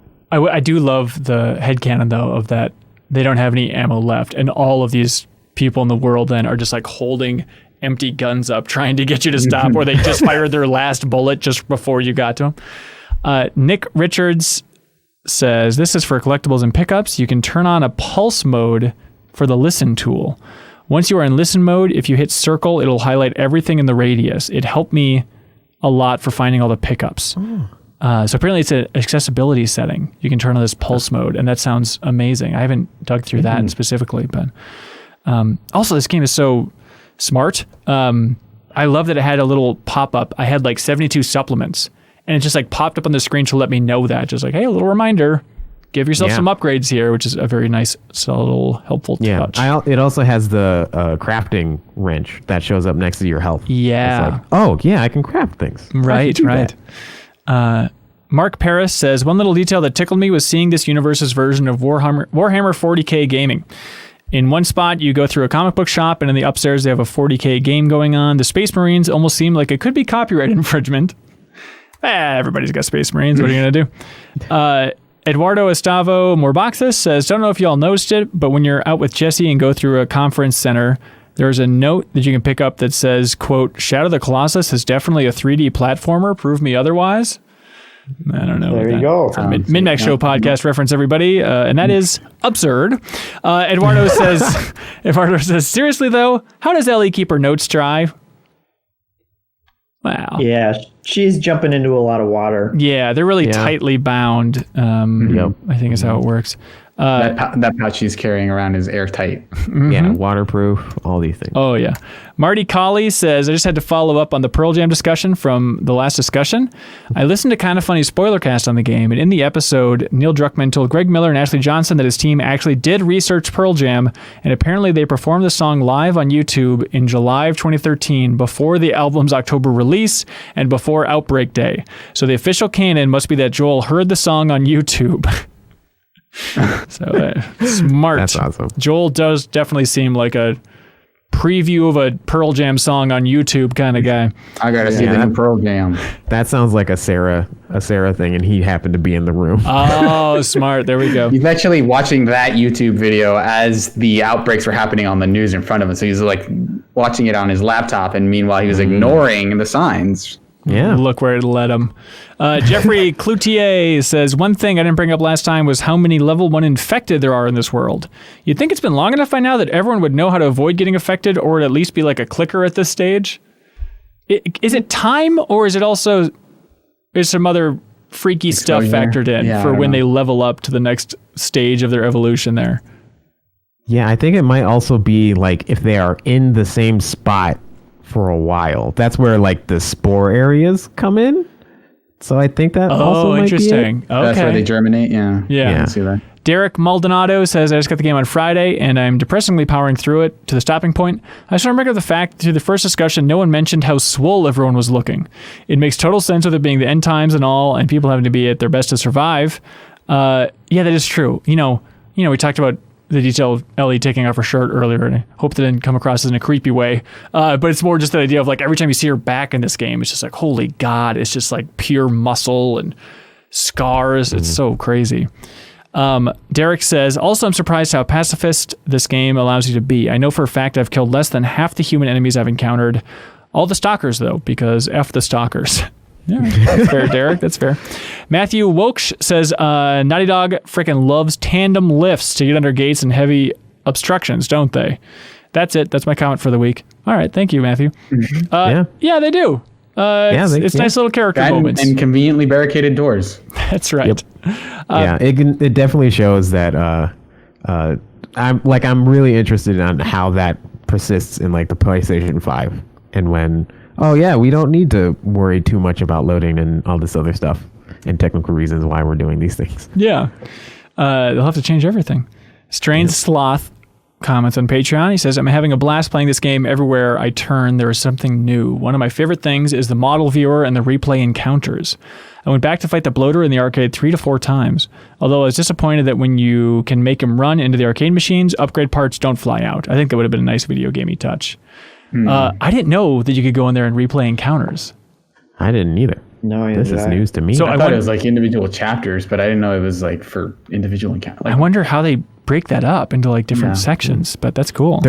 There's actually been multiple times where I was like, man, I want to replay that. Like I enjoyed that like gameplay section a lot. Where I was like, oh yeah, I want to try that again, and because now I'm better. But now, that's interesting that there's a system for that. I want to replay that Nora part because I don't think I did it very well. I think I can really hit that button better if I do it again. Yeah, square. Yep. Oh, it's square. That's my problem. Yeah. That's the issue. Christian Jimenez says, one thing I miss in the game is the stats page. The first Last of Us had a very great page to see all your in-game stats. I want to see my hit percentage and headshots counted so far. I'm trying to make every shot count because I'm playing on hard, and so far I feel like I've landed many good ones.